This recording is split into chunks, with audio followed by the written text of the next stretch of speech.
The world of magic included several races from 4 countries and 20 nations. The age of magic and swords is long gone. Therefore, Rondel was a world of very advanced magical technology. At that time, it was called the Era of Progress.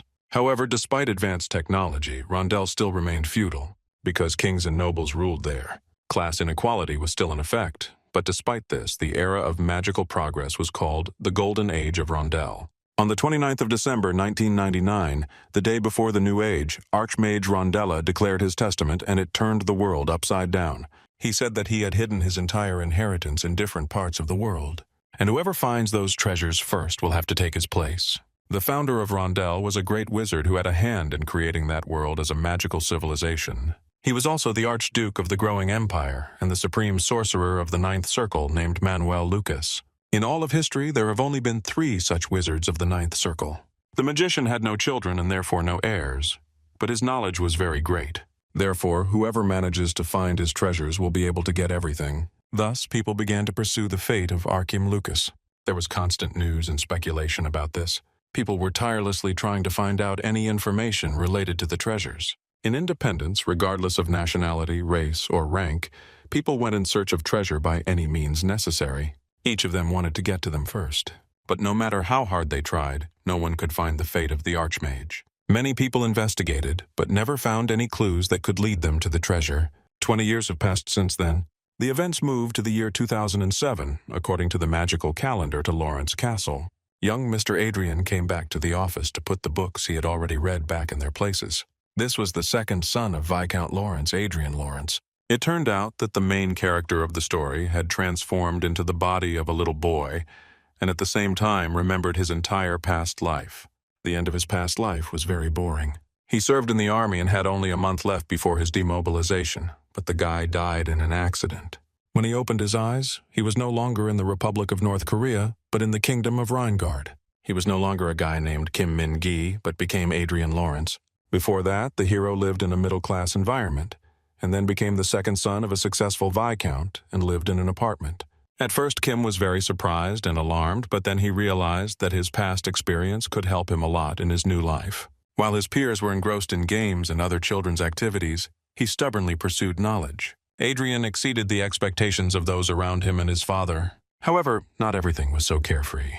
Rondel was a civilization more technically advanced than humanity in the 21st century. Therefore, his knowledge of human science could not help the guy at all, so he decided to improve his qualifications. The hero continued to behave as if he were a true genius, but his new life was not as easy as it seemed at first glance. When Adrian was 7 years old, there was an attempt to poison him, but since the servants called a doctor in time, the boy was saved. Everyone immediately understood who could have done this to the boy. When Adrian came to, he saw before him Viscount Lawrence's first wife, Anna Lawrence. The guy didn't expect to hear any sympathy from her about what had happened. After all, she was a high-born noblewoman, and he was the son of a mere man who was a bone in her throat, because the father loved him more than her son. Adrian could not blame Anna for what happened because there was no evidence. The boy also couldn't understand why his father didn't solve this situation, because he could not know anything. Adrian thought he was just turning a blind eye to it. It was then that the hero stopped showing his youthful talent. Another 10 years passed, and the events moved to the 1st of May, 2019. At that time, the hero was already 20 years old and had become incredibly handsome. Seeing the guy in one of the stores, everyone whispered behind their shoulders about his life. They considered it one of those lands. Approaching the saleswoman, the hero asked where he could find Chronicle cards online. The girl happily helped the hero, and he took all the remaining cards. The sellers did not expect to see Lawrence's heir himself in their store, so they felt very confused. They realized that the man was into online games because he bought loot worth 5 million in-game currency. When Adrian left the store, he was informed that young Mr. Cedric had come to his house. This alarmed the hero. The boy went home, and his mother, Sylvia Lawrence, was already waiting for him at the entrance to the house. At that moment, Cedric approached them and asked why his brother was walking around the city. Cedric was 23 years old and was Adrian's half-brother. Although the boys were brothers, they disliked each other and reprimanded each other every time they met. But Adrian understood that it was better not to contradict his brother, because their argument could drag on for a long time. Therefore, in such situations, the guy would simply apologize and end the fight. Cedric liked this because he thought it was simply not fitting for a half-blood to be proud. The hero decided to ask what brought his brother to his house. In response, he heard that his father wanted Cedric to take charge of a certain matter. In earthly terms, the nobles of Rondel were both oligarchs and businessmen, and they owned many businesses. The conversation was about Fars Distributions, a mining company owned by the Lawrence family.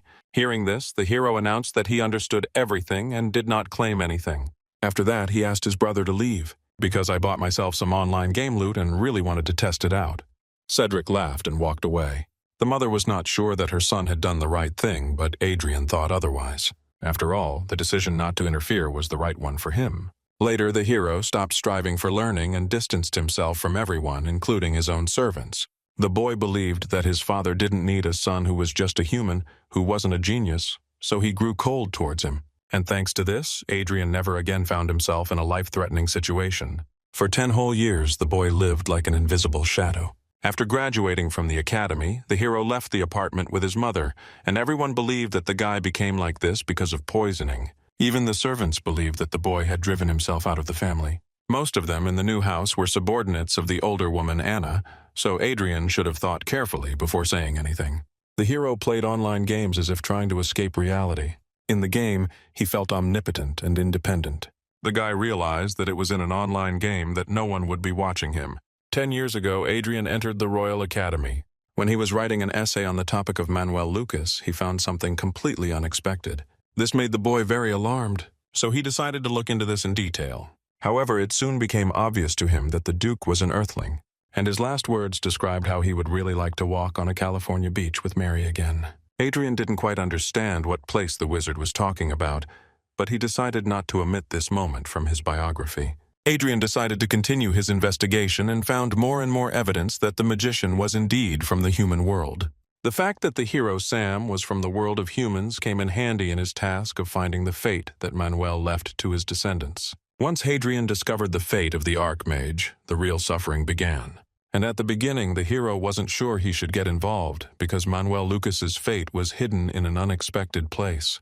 It was hidden in an online game, in a virtual world. Externally, that world was no different from reality, but since it was a game, there was no feeling of pain. But Adrian felt pain, and every fight cost him dearly. No one knew that upon receiving the fate of the Archmage, a person would physically move into the game reality and compete with various monsters.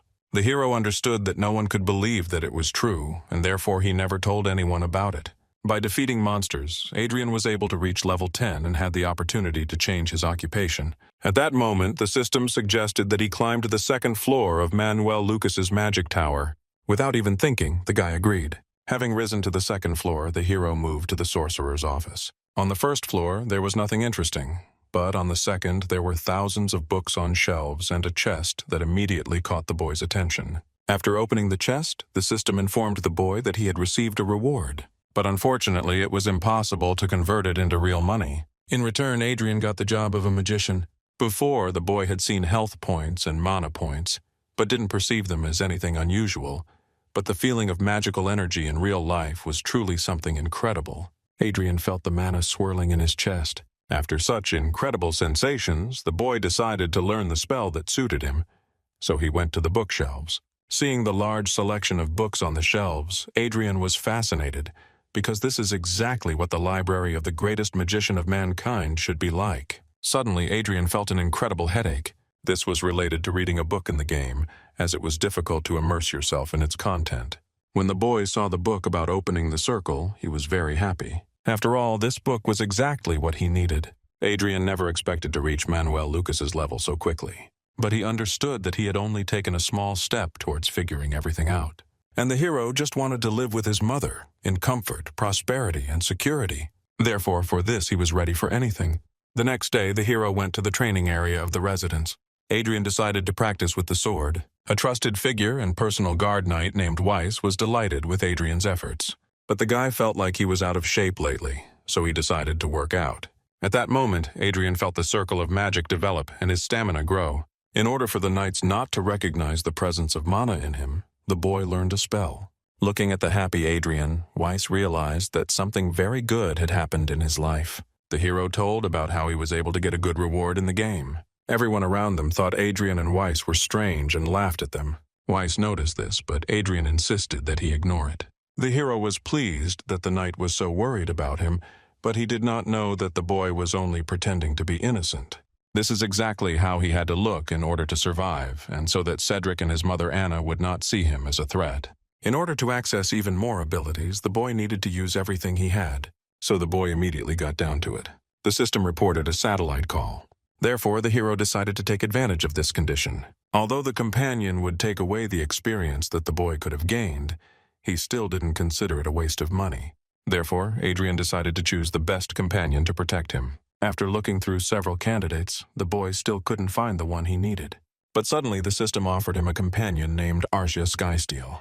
The guy saw such a companion for the first time and didn't even know they existed. After all, at its level among unique satellites, it was top-notch. The hero really liked this offer and immediately took advantage of it. Since the companion was taken once and for all and could not be changed, the system asked again whether the hero wanted to take this particular character. Adrian did not know that it would be impossible to change the companion. The boy even believed that, being a wizard, he did not need any other companion. So he confirmed his order. In front of him, he saw an incredibly bright light and someone's shadow. At this moment, his companion named Arcia Heavenly Steel appeared. Adrian saw that the girl was very beautiful, but he thought it didn't matter. So I suggested she go practice. The hero liked the way Arcia behaved in battle. After the battle, the system informed the guy that he should exit the game and rest, as he had been there for more than 15 hours. So I decided to leave it. That day turned out to be very productive for the guy, so he decided to rest a little and go to the square. At this moment, the hero saw someone's silhouette. This was his companion, whom he had not expected to see in his room at all. The hero couldn't understand how she managed to get out of the game with him. Arisha understood that the boy was interested in how she could materialize in his world. At that moment, Adrian realized that the girl understood a lot, because she could distinguish between the game and reality. She then revealed that she was an android system created by Archduke Manuel Lucas. Hearing this information, the guy felt sad, because if he had known that this would happen, he would have found another companion. But since Arisha's stats could be maxed out, she was comparable in strength to a grandmaster. This meant that the girl could safely compete with the strongest creatures in the world. Adrian couldn't believe that Manuel Lucas had created a monster of this caliber. His only problem was that he didn't know where to hide the girl in the real world. Previously, she was in sleep mode in a repair shop in the sacred city of Everhill, and then she was moved to reality. Reverse movements are only possible at the time in which she was sent to the real world. Since the heroine belonged to the warrior class, she did not have stealth, but Mana's stealth was possible. Then the hero noticed that the protective field around the girl had disappeared along with the mana, and this made him very happy. After all, Adrian believed that his reputation had already been razed to the ground, so it couldn't get any worse. After some time, the servants constantly whispered that a girl was coming to Adrian's room. People discussed the fact that the hero constantly walked with her. Even the mother kept wondering when her son would finally get married. Then, when the boy was thinking about how to resolve the situation with the girl, the system announced that he had reached level 30, and he decided to pretend to be an immature and foolish young nobleman who brought a strange woman into the house. Therefore, no one should have guessed who Arisia really was. When the girl was in the real world, her body in the game switched to eco mode, and from the outside it looked as if she was sleeping. But for the hero's safety, notifications were included in it, and if something bad happens in reality, it will react immediately. At this point, the second-level Destiny quest began, and their team had to defeat the Orc warrior Khans.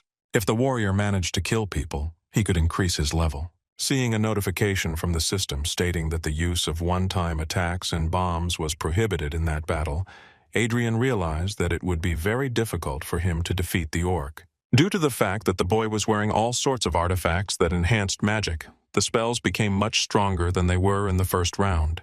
Therefore, Adrian and Arisha easily inflicted painful blows on their opponent. Although the opponent was badly wounded, he did not give up. The hero even thought that he himself would not have been able to cope. But he understood that at that level he shouldn't have let fear defeat him, so he continued to fight with dignity. Thanks to the joint efforts of Adrian and Arisha, they defeated the Orc. Then the system reported that the third floor of Manuel Lucas's magic tower was open. At the same time, the events moved to Viscount Lawrence's office. A Viscount named Rayford Lawrence was Adrian's father. His wife Anna approached him and asked if the man was worried that his son had brought a simple human into the apartment. At that moment, the husband handed his wife an envelope informing her of the start of the draft campaign. Since war with the Kreutzen Empire was inevitable, the nobles were ordered to report to the military registration and enlistment office. Anna was most worried about her son, so she asked if Lawrence was planning to send him to war. She suggested sending Adrian away because he was incapable of anything except playing games all day anyway. The husband did not like this proposal from his wife, but the woman believed that until then, the hero had enjoyed a carefree life, so he had to go to war. After considering Anna's words, Rayford explained that Cedric was his heir, and the man himself would be able to provide his wife and father-in-law with everything they needed. Therefore, he asked his wife to accept his decision with humility. He decided to send Adrian away, but upon his return, the boy would gain complete independence. Another condition was that Adrian and his mother should no longer be threatened. Rayford considered such conditions fair. Everyone should have given Adrian freedom. Meanwhile, Adrian was training with Arisha and the Knight. Vine was shocked at how strong the hero had become. The thing was that Adrian received the reward for the quest, the Second Circle of Magic, as well as hidden storage. It was an invisible space in which the boy could store things. The boy was sure that if he could fully master Lucas's legacy, he would be able to become even greater than the wizard. At this moment, the boy's father interrupted the conversation and called him to him. A few days later, a fight broke out between the Lawrence family at their apartment. Cedric opposed Adrian's going to war because he believed that the boy was not a weakling, but the father explained that Cedric was the only heir and the man could not risk him like that. Adrian's mother did not understand why her son had to be put at risk. The father believed that the heir was more valuable than the other children. Adrian was very angry with his father and felt very sad, but he understood that this way he would be able to take the points with him and no one would stop him from playing. And he was also happy that when he left, he would be able to go out under Anna's supervision. Therefore, Adrian decided to agree to go to war and be a representative of their family. Cedric didn't like this, and he warned the boy that if he didn't manage it, he wouldn't leave it like that. Adrian promised to do everything in his power. When the boy turned to leave the office, his father asked him to stay. Going out onto the balcony, the father announced that if the boy returned safely, he would move him and his mother to the royal lands. This will be his reward for going instead of Cedric, and he will also have complete freedom. But the hero decided not to immediately agree to his father's proposal, so he promised to think about it. He explained this by saying that he first had to come back from the front alive. At this moment, the father handed the boy the 5th and 7th grade defensive field rings. Since teleportation was impossible on the battlefield, this was all his father could do for Adrian. Seeing such valuable things, the boy hugged them tightly to his chest and thanked his father. Turning his head, he saw Cedric and Anna following them. Rayford also warned the boy that he would take care of his mother. Although the relationship with his father was very difficult, he was the only one the boy could trust. For a long time after talking to his son, Rayford couldn't come to terms with the thought that Adrian had gone to war. The man knew that ever since the boy was poisoned, Adrian had been behaving this way on purpose. The boy's mother could not believe that her only son was going to the front. She was very worried that Anna would be able to send killers to the front to the boy. Then the hero said that he would no longer tolerate their bullying. He decided to put an end to it and asked his mother to wait a bit. 2 days later, Lawrence's troops were mustered. Adrian decided to take Arisha with him to war, although the servants were against it. Inside the train, there was a conference room. The hero could not leave the girl at home because she was ready to protect him to the last drop of blood. In the boy's stash was a universal panacea of 3 elixirs. They lay there and waited for their time. After the meeting, the hero decided to go to his room and warned that if there was anything important, he should be written to on Messenger. And in the meantime, he will play online games. The officer of the advanced detachment expressed his opinion on this matter. The advanced squad was a special squad equipped with magical armor and a magical sword. They were the main driving force of any army and were used to judge how stylish a country was. Forward Detachment Officer Dalton believed that online games were completely inappropriate, since the guy's reputation wasn't that great because he brought a girl with him, and he was also going to play games. But the deputy captain of the advanced detachment, William, apologized to Adrian for his subordinate. He believed that the hero did not need to pay attention to the opinions of His Majesty the Viscount's subordinates. At that moment, the guy realized that the men were completely insincere with him. But he didn't care because he was used to this attitude, so he went to his room. After starting the game, Adrian and Arisha approached the 4th level quest. They had to clear the 4th level before they reached the Western Command. In order to move on to the next level, you had to kill Emmers. Such monsters were very serious opponents, but this one seemed very slow and stupid to the hero. Suddenly, monster struck and wounded Adrian. He really liked the sound of the hero's broken bones and torn flesh. The boy did not expect the monster to attack so suddenly. Looking at him, Adrian saw Cedric. Adrian and Arisha pounced on the monster, deciding to stab it with their blessed weapon. The hero tried to quickly deal with the monster, which reminded him of his brother. After the battle, the system reported the completion of the 4th level. Adrian knew that during the attack, the adrenaline rush made no pain at all, but after the battle was over, his body felt numb. Therefore, Arisha gave the boy the elixir that was in the vault. Then the hero realized that the girl was truly special. He thanked her for helping him. Adrian and Aricia moved to the 5th floor of Manuel Lucas's magical tower. The guy immediately decided to look at his awards. The system reported that the hero managed to obtain all-round vision glasses. They allowed for the analysis and examination of objects with the ability to see everything and enhance vision. Then Adrian realized that those glasses would help him recognize enemies and friends. Events moved to the Western Command. When everyone saw that Adrian had arrived instead of Cedric, they were shocked. Coming closer and hearing the men's conversation, Adrian identified himself as the same son who had been poisoned and considered a fool. The hero met Viscount Evans, Chief of Staff of the Western Group of Forces, and Deputy Chief of Staff Miller. Adrian reported that he had brought 5 officers of the vanguard, 50 knights, and 1,000 infantry. Although the guy believed that the infantry was not necessarily taken into account because the officers of the labor detachment would decide the end of the war. Only a magician of at least the 7th circle could handle an officer of the advanced detachment. The hero realized that it was Duke Lucas who introduced the officers of the advanced detachment to military practice. When the boy was informed that the brigade commander would be Earl Otis, he was delighted because the man was a great lord of the North.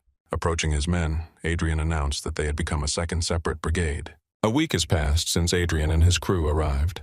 Commander Otis did not visit his brigade at all, explaining this by the fact that he had many other things to do. His actions were incomprehensible, but the hero was free to play while the commander was away. Suddenly, Arisha informed the boy that someone had entered his room. Exiting the game, the hero saw a man in front of him. Aricia tried to stop him. Adrian doesn't understand why Sir Dalton has come to see him. The man explained that he was worried about Adrian's condition, as he had been in the game for a very long time. Since the hero warned about being written to in Messenger, he did not like this approach. After all, the man entered the brigade commander's room without permission. Adrian missed that he wanted to kill him, but Dalton denied everything. When he asked the girl what had really happened, he heard that Dalton had tried to separate them. The man denied this and said that Aricia had set him up. Adrian understood that Dalton was breaking discipline, so taking out a knife, I decided to scare him. Adrian was very quiet, not because he was good, but because he wanted to survive. But he didn't want to give in to anyone anymore. And this was a great opportunity to prove to everyone that he was not a weakling. One of the knights immediately called for help from the knight's deputy captain, William. He told him that the brigadier was going to execute Dalton, so he asked him to hurry. When William entered the room, he saw a knife covered in blood. At that time, Dalton was lying on the ground. William asked Adrian to explain what was happening there. The hero said that the knight who pursued the girl was not a knight to him. This made the deputy very angry. So bowing his head, he began to apologize to the boy and Aricia. The man reported that Dalton had been removed from his position and ordered him sent to prison, and those knights who let him into the room should also be sent with him. Since the hero didn't like the smell of blood, he decided to go to another room and asked to be cleaned there. Looking at the hero, William realized that the boy was not considered who he really was. Adrian and Aricia moved back into the game. There they continued their regular battles. It was necessary to kill the 5th-level Dark Knight Zenith, but their team easily managed to do it and the 6th floor opened up before them. For winning the battle, the guy received 2 trillion loot. Receiving money for fights has always been very pleasant for the guy. The system also reported receiving the Istro-Magic Staff, a shield, a mantle, and a short sword. The boy decided to keep the staff and mantle for himself and give everything else to Aricia. Suddenly, something entered the boy's room. One of the knights reported feeling the presence of a strong energy. Adrian calmed him down and said he was just rummaging through his artifacts. The boy realized that this happened because of the sword he had received. After all, it was Lucas's magic sword and was given out as a reward for the quest of unexpected encounters. The magical equipment of an advanced detachment officer was designed to increase his power. Unlike mana, aura could not be created artificially. It was at that moment that the boy understood why everyone wanted to be the first to find the fate of Archmage Lucas. 2 weeks had passed since Adrian was appointed as the representative of the House of Lawrence and was preparing an army for battle against the Kreutzen Empire. The feeling that a military conflict was about to begin had faded, so the army was idle. After the incident with Dalton, everyone was afraid of the hero, and William surprisingly began to respect the boy. But none of this mattered to him, because the most important thing was that no one bothered him while he was playing. Suddenly, the system reported that Arisha was experiencing happy emotions. Adrian assumed it was because they had gone for a walk. He was surprised by this and realized that he knew absolutely nothing about her. But there were things she liked and things she didn't like. Upon entering the clearing, the system reported that the girl felt very happy. So he decided that they needed to go for walks more often. Returning back, one of the knights offered the boy a drink. It was a guy named Lopez. Adrian immediately realized that the boys had instigated him to do this. Therefore, he did not agree to the knight's proposal, and also asked why he wore the title of knight. After reviewing the knight's characteristics, the hero realized that the boy had 2 high talents. He had a rare special trait and a great talent for magic. The hero could not understand why the boy allowed himself to be bullied, and he believed that he could achieve a lot by becoming a magician. Adrian warned the other knights, however, not to dare to engage in such foolishness again. Since he didn't want any problems, he didn't defend Lopez, but he believed that his talent could be of great benefit to him. If he were given the equipment of an advanced detachment officer, the boy could become a battle mage. Adrian believed that Lopez had every chance of doing so. The hero considered taking the boy under his wing, but the obstacle to this was Count Otis, because the boy was a knight from another county. Therefore, permission from the commander was required for this. It was at that moment that Adrian decided he needed to assemble his team, and it had to be done while he was away from his stepmother's influence. Lopez also thought long and hard about Adrian's words. Suddenly, he was informed that Commander Otis had summoned him. Entering the office, the boy saw Adrian. Lopez did not understand why the nobleman had called him. Otis informed the boy that from that moment on, Adrian would be his lord. Adrian remembered an incident from a past life when China lost to North Korea in football, and a fan asked a question.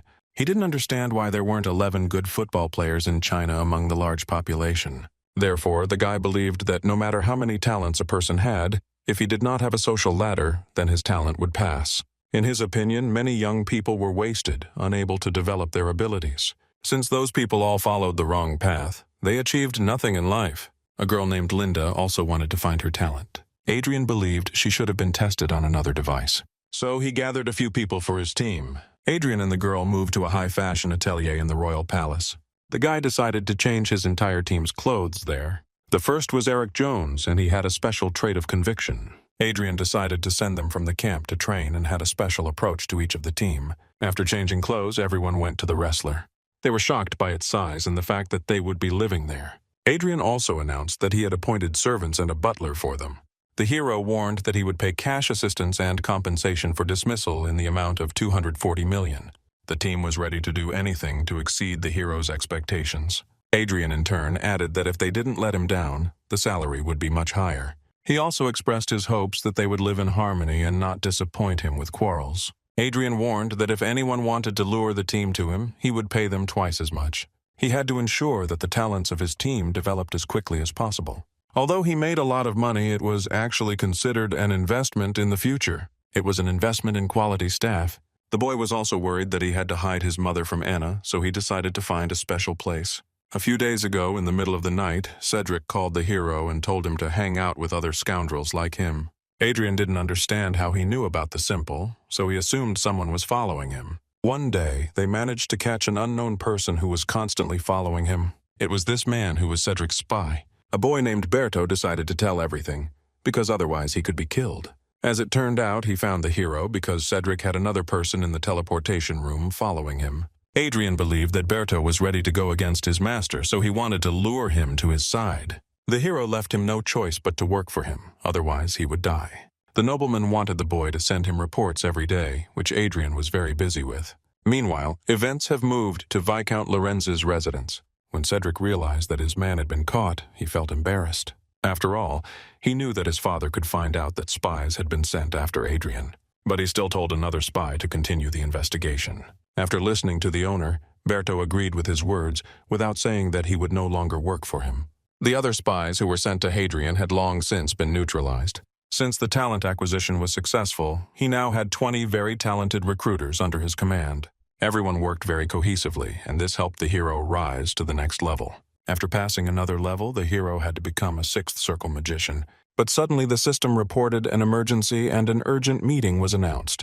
It was reported that the sky fortress of the Kreutzen Empire had crossed the border. At that moment, the guy realized that it was just a storm. Everyone moved to the meeting room and discussed further actions. Otis suggested sending the fighters on trains in order to advance at any moment. There were no teleportation coordinates along the entire front between them and the Kreutzens, so moving around on your own was forbidden. All types of communication were also banned for soldiers except lieutenant colonels and above, and soldiers communicated only using walkie-talkies. Since the war has begun, everyone must be on high alert. Adrian also felt the need to be alert. Meanwhile, in the game, the guy got another additional companion, the Black Sonic Eagle. Stepping outside, Adrian saw his new companion flying through the sky. At that moment, the eagle flew to the hero and bowed his head before him. Everyone was shocked by what they saw. They were waiting for an explanation from the guy about such a monster. Adrian turned to Oral and invited him to come with him. The knights did not understand why the bird did not attack the boy, but rather flattered him. The war began immediately in full swing with full-scale fighting along the entire western border. The hero's team was fully engaged, but there was no communication with them, as the guy could not enter the game. When informed that the opponents had begun to attack, Adrian regrouped and attacked as well. Although the boy was just fighting monsters in the game, he learned not to fear for his life. Suddenly he shouted, however, to immediately deploy energy shields over the train. Thanks to this, they managed to escape. Then Adrian realized that only a magician of the 7th circle could inflict such a blow, even from a distance. Since the energy shield was broken, they only had 90 seconds to recharge. Everyone understood that thanks to Adrian, they remained alive. Although there were 2 sky fortresses in the Kreutzen Empire, they were much smaller than theirs. Since there were no attacks on the ground, the hero was sure that something terrible was brewing in the sky. Suddenly, the system reported that all the bridges had been destroyed, and also that certain parts of the fortress will be destroyed. So the guy ordered to retreat and try to shoot down the missile. To prevent the missile from hitting them, Adrian decided to use a large shield using his father's ring. If their sky fortress were destroyed, everyone could die. Otis expressed his gratitude to Adrian for his skill. The commander also informed the general staff that the victory over the opponent was thanks to the hero. Therefore, the guy could count on a good reward. Also, Otis told the boy that there was gossip about him that he had tamed an unusual giant eagle. The knights were captured by Adrian. After all, the giant black eagle was a species of eagle of the Altadir in the sacred city of Everhill. These birds were born with high levels of mana and could fly up to 5,000 kilometers.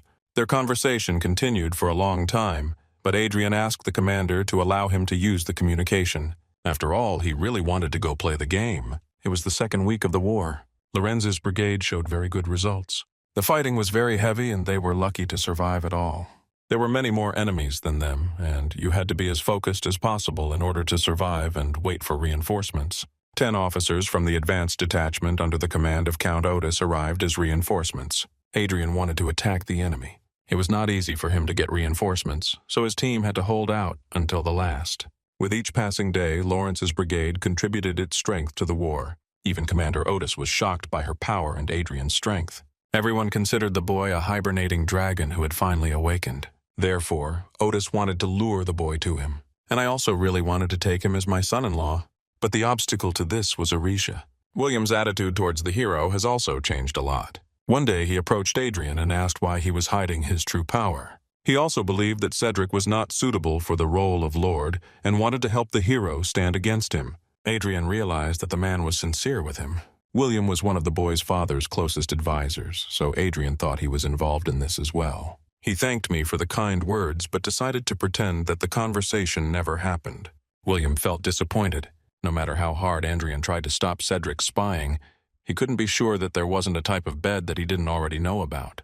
Therefore, he decided not to accept his husband's help. After all, getting rid of Anna and Cedric was his only task. For his services to the fatherland, the youngest son of the Lawrence family was awarded the Order of the Golden Lion, 2nd degree. The guy didn't even expect such praise for his actions.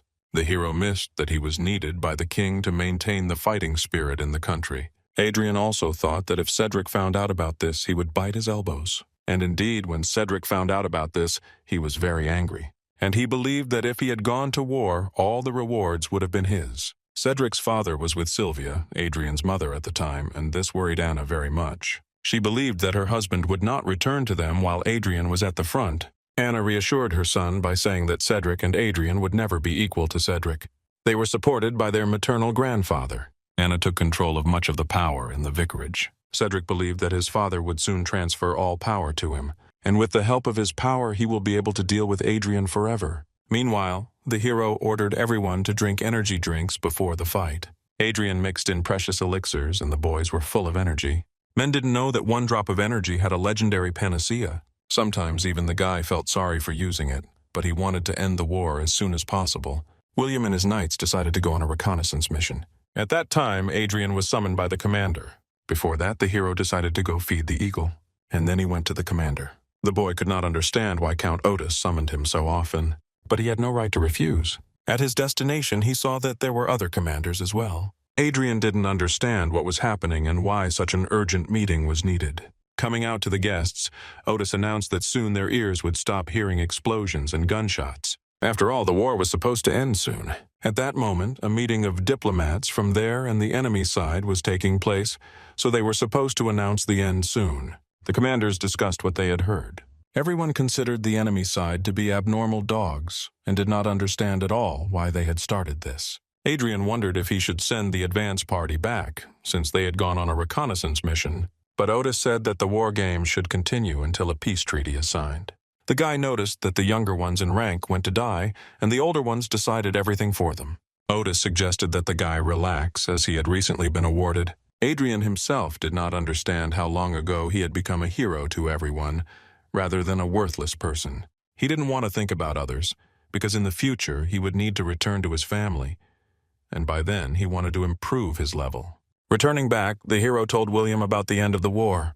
The man was happy because his rivals could go further and fight them to the death. 1,000 officers of the advanced units would have reduced their cities to powder. This would be a disaster of horrendous proportions. Adrian suggested that the man rest, and then he offered him a cookie. The cookies were a gift from Count Otis and were very exquisite. William expressed his thoughts on the fact that the hero was very different from other nobles, and he had noticed this for a long time. After all, he not only worried about ordinary soldiers, but also personally stood on duty while his men rested. And yet he carried himself with dignity like a true nobleman. The man remembered that when the enemy was coming at them, Adrian was drinking black tea, and even then he realized that the guy was very confident in himself. Subordinates looking at him had the opportunity to relieve tension and fear. Everyone in the 2nd Separate Brigade trusted the hero. William tried to bring up the subject of Cedric again. He even put trusted people on guard and checked that there were no listening devices in the room. Adrian realized that the man was serious and also remained on his father's side. But the guy was afraid that the measures the man had taken would be noticeable. But that's why William came there when everyone was resting. After that, placing his hand on his heart, the man swore allegiance to Adrian Lawrence, the 2nd son of Viscount Lawrence. His other trusted knights told the boy the same thing. Then Adrian decided to agree, but on one condition. Everyone had to act as if nothing had happened until he gave permission. Since the hero had a plan, he asked to listen to his order. 5 officers and about 30 knights were ready to swear allegiance to him. Adrian liked that number. William also reported that Adrian's father planned to send Sir Pesius to him. Pesius was the deputy commander of the Viscount's knightly regiment, but he left the order long ago, falling victim to the power struggle that Anna sowed. William assumed that the commander's return would attract many knights who supported neutrality to the boy's side. Sir Pesius was a typical warrior and was highly respected among the knights, so now Adrian would truly be on equal terms with his companion and Anna. The guy thought it was a very good idea to lure the commander to him. Therefore, he decided to find a use for his talents outside the family. Adrian eagerly wanted to meet his husband, but no one would know about it. William himself had to organize this meeting. After that, the guy went into the game to complete the next quest of unexpected encounters. That day, he wanted to achieve the creation of the 7th Circle of Magic. The quest of unexpected encounters up to level 200, the guy never dies. In the game, it was normal to die and overcome difficulties. But the guy's body synchronized with the character and experienced death very painfully. Arisha had always stood like a wall between the boy and the enemy, but in that battle, the monster pushed her away. In any fight, Adrian's first concern was his safety. But in this battle, even his companions could not quickly kill his opponent. After all, it was the Death Knight Pascal. He wasn't just an aura master, he also had an individual buff specifically for this quest, so his physical strength was simply incredible.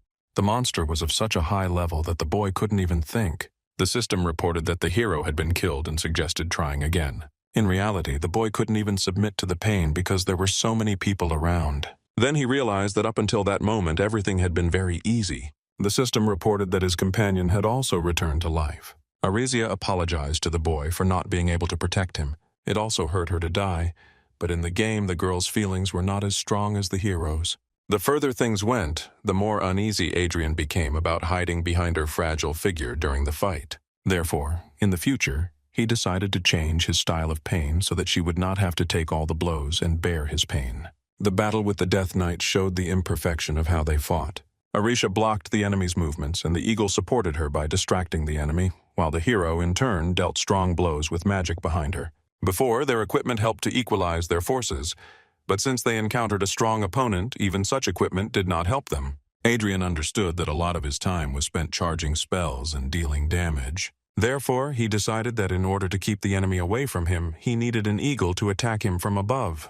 Adrian suggested 3 solutions to their problem, and they set out to test them. During the second battle against the Death Knight, Adrian was killed again. The guy couldn't understand why his options didn't work.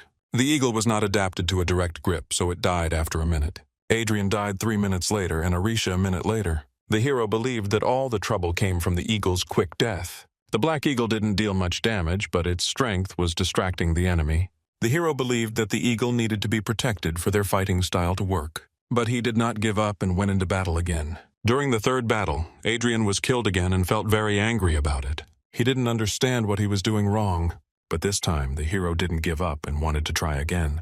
In the 5th battle, using various types of weapons, the hero was killed again. During the 9th battle, the biggest problem was dodging the opponent's blows, and that's why the guy lasted for 25 minutes. But he was also killed in that battle. Adrian thought the game would end when he reached level 200, but there was a delay with the connection. In reality, it seemed to the boy that everything was happening in slow motion, because in the game he died and was resurrected many times. At that time, Arisha became much stronger. Only experience gave such strength. The girl didn't speak at all like an artificially created homunculus. As she gained experience and new impressions, she should soon be no different from a human. During the 18th battle, they dealt damage to the Death Knight, and they managed to kill him. Adrian felt incredibly happy about this. Thus, the 7th level of the Unexpected Encounters quest was completed. Thus, Adrian was able to move to the 8th floor of Manuel Lucas's magic tower. This floor seemed to him to be the size of a royal library. The guy couldn't believe that all that splendor was actually graphics. At that moment, a fairy appeared before them. He looked a lot like Archduke Lucas. Faye introduced himself as Chester. He was the guide of destiny and part of Manuel Lucas's soul. At that moment, Adrian could not believe his ears. Chester was an artificial intelligence created from Lucas's memory. He reassured the boy and told him not to worry. Adrian couldn't believe that he was an artificial intelligence because he spoke so freely and without cliches. Although Manuel Lucas was unable to resist the natural process of aging and death, a part of him still remained in the virtual world. This is exactly what the Hollywood system was created for. But it was imperfect, and memories were damaged during recording and could also disappear. The boy wondered why the fairy had appeared before him. At this point, the system reported that the hero had been allowed to use administrative rights in Hollywood 5 times. The conditions were imposed because he had not yet fully entered into the rights to his destiny, but in the future, if he wanted to, he would use those rules as he pleased. The guy could apply them to any programs that worked on the basis of the Hollywood virtual system. The Hollywood system had features of virtual reality and was similar to the human internet system. But there were 4 rules prohibiting the use of administrator rights. Even money laundering had to be done intelligently and made to look like it was a real fund. Adrian decided to use his administrator rights because there was a large amount of money in Iago's accounts. And he also asked Aricia to come up with a legend about her birthplace. Faye agreed to make the girl's birth documents, which should indicate that she is a complete orphan. Chester's duties were to help the guy with everything and give him administrator rights. The hero was curious about why Duke Lucas went so far for the sake of his heir. The wizard simply decided to cover up his longing for his hometown and make sure that Adrian did not live such a difficult life as he did. But the hero believed that if the wizard had not ended up in that world and had not been an earthling like him and had not left his legacy for future generations, he would not have been so smart. Bowing his head, Adrian thanked Chester for everything. The events moved to the Archduchy, to the city of Nishan. William came to the former vice-captain of the Knights, Sir Perseus. The man told him that Adrian would soon take power into his own hands, and after that their land would prosper. William considered the boy very gifted and supported him. Perseus had heard that the hero was very useful in war. William said that he saw everything with his own eyes and followed his orders. So he considered the guy one of the great geniuses of our time. The man believed that the deputy was obliged to get to know the hero. They understood that Adrian had deliberately behaved this way in order to survive and had only now shown himself. And the hero also possessed patience and wisdom. William wanted to convince the vassals, who had taken a position of neutrality, to side with the Viscount's youngest son. The deputy liked this proposal and found it very interesting. So I decided to meet with Adrian myself, Perseus, to see if the hero was truly as dignified as he was described. William tried to call the guy to arrange a meeting, but no one picked up. Suddenly at this moment the men felt an incredible mana. Adrian himself teleported to them. Although the men were the two strongest warriors in their land, they could not sense the boy's approach. Adrian has been dreaming of revenge for 13 years since he was poisoned, so he had no right to come unprepared. The guy needed an aura master as a bodyguard. At that moment, William realized that he had completely underestimated the young master. This young guy was not so simple. As it turned out, Adrian arrived in time and was able to kill Anna's messengers who were following the deputy. The hero knew that Perseus had a lot of questions for him. With the help of his strength and abilities, the boy healed the messengers. William and Perseus were surprised by what they saw. Therefore, the hero suggested that they move to another place. Using the seventh circle spell, they teleported. The events have moved to the kingdom of Luas. It was the fifth state in terms of the number of great magicians. The most powerful of them was Duke Kane Riverdale. He was a great magician and teacher, among whose graduates were 6 magicians of the seventh circle of the sixth. Everyone knew that the greatest magician of all time was Manuel Lucas, but the greatest teacher of magicians was the Duke of Riverdale. Perseus assumed that the boy had studied under him, but the man died a year ago, so the hero could not study with him. Then Adrian told me that he studied in the virtual world, because it was the only place where he could hide from Anna's eyes. The Duke taught the boy alternately in the real and virtual worlds. In reality, it was all just a fabrication. Since Adrian became a great magician so quickly, no one would have believed that a 20-year-old boy could reach the seventh circle. The day before, he had prepared well before lying and had a photo of the hologram and the new record board. These were items he had ordered from Chester just in case. In addition to the photo, Chester forged many different pieces of evidence that indicated that Riverdale had a secret student.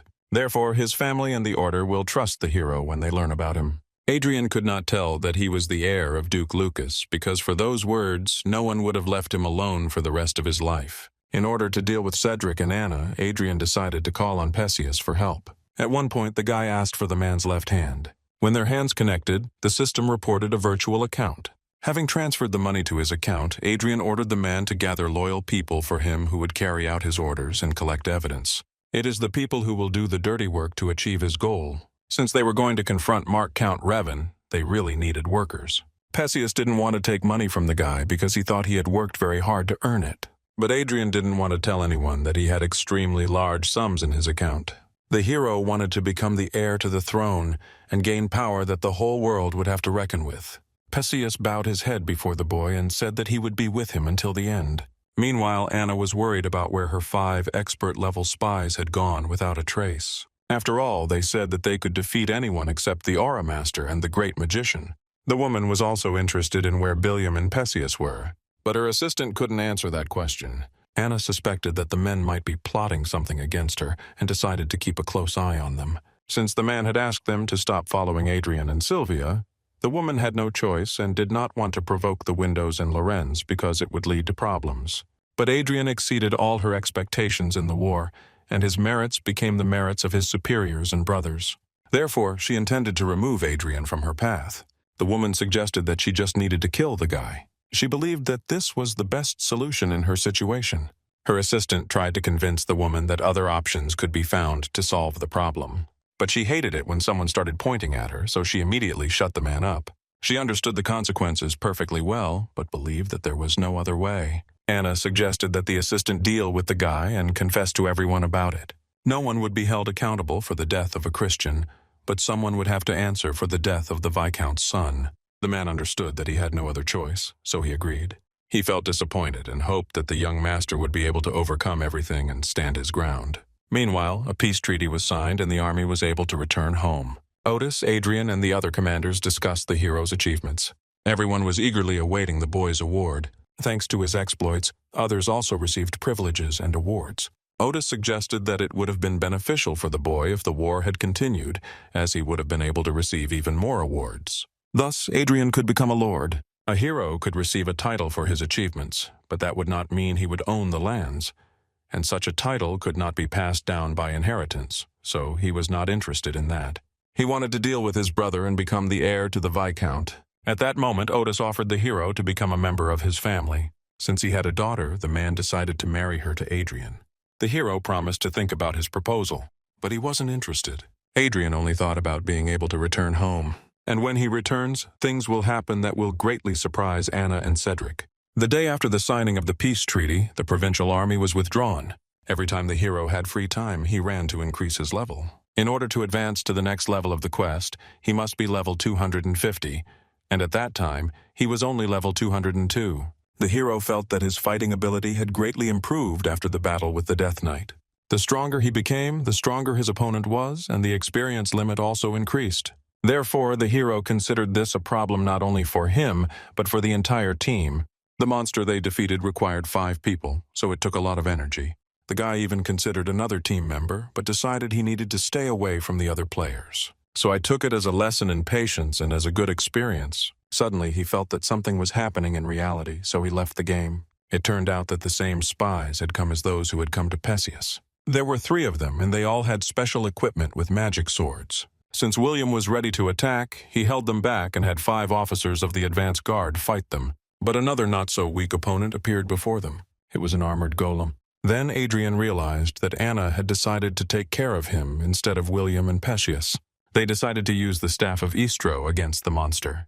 When Anna's people saw Adrian fighting his rivals, they were shocked. They didn't understand how the boy could hide his powers from the Lawrence family. The opponents could not retreat because the guy did not allow them to teleport. There was no point in running away because it was impossible. Therefore, one of the rivals, having split the capsule with poison, which was attached to his teeth, died.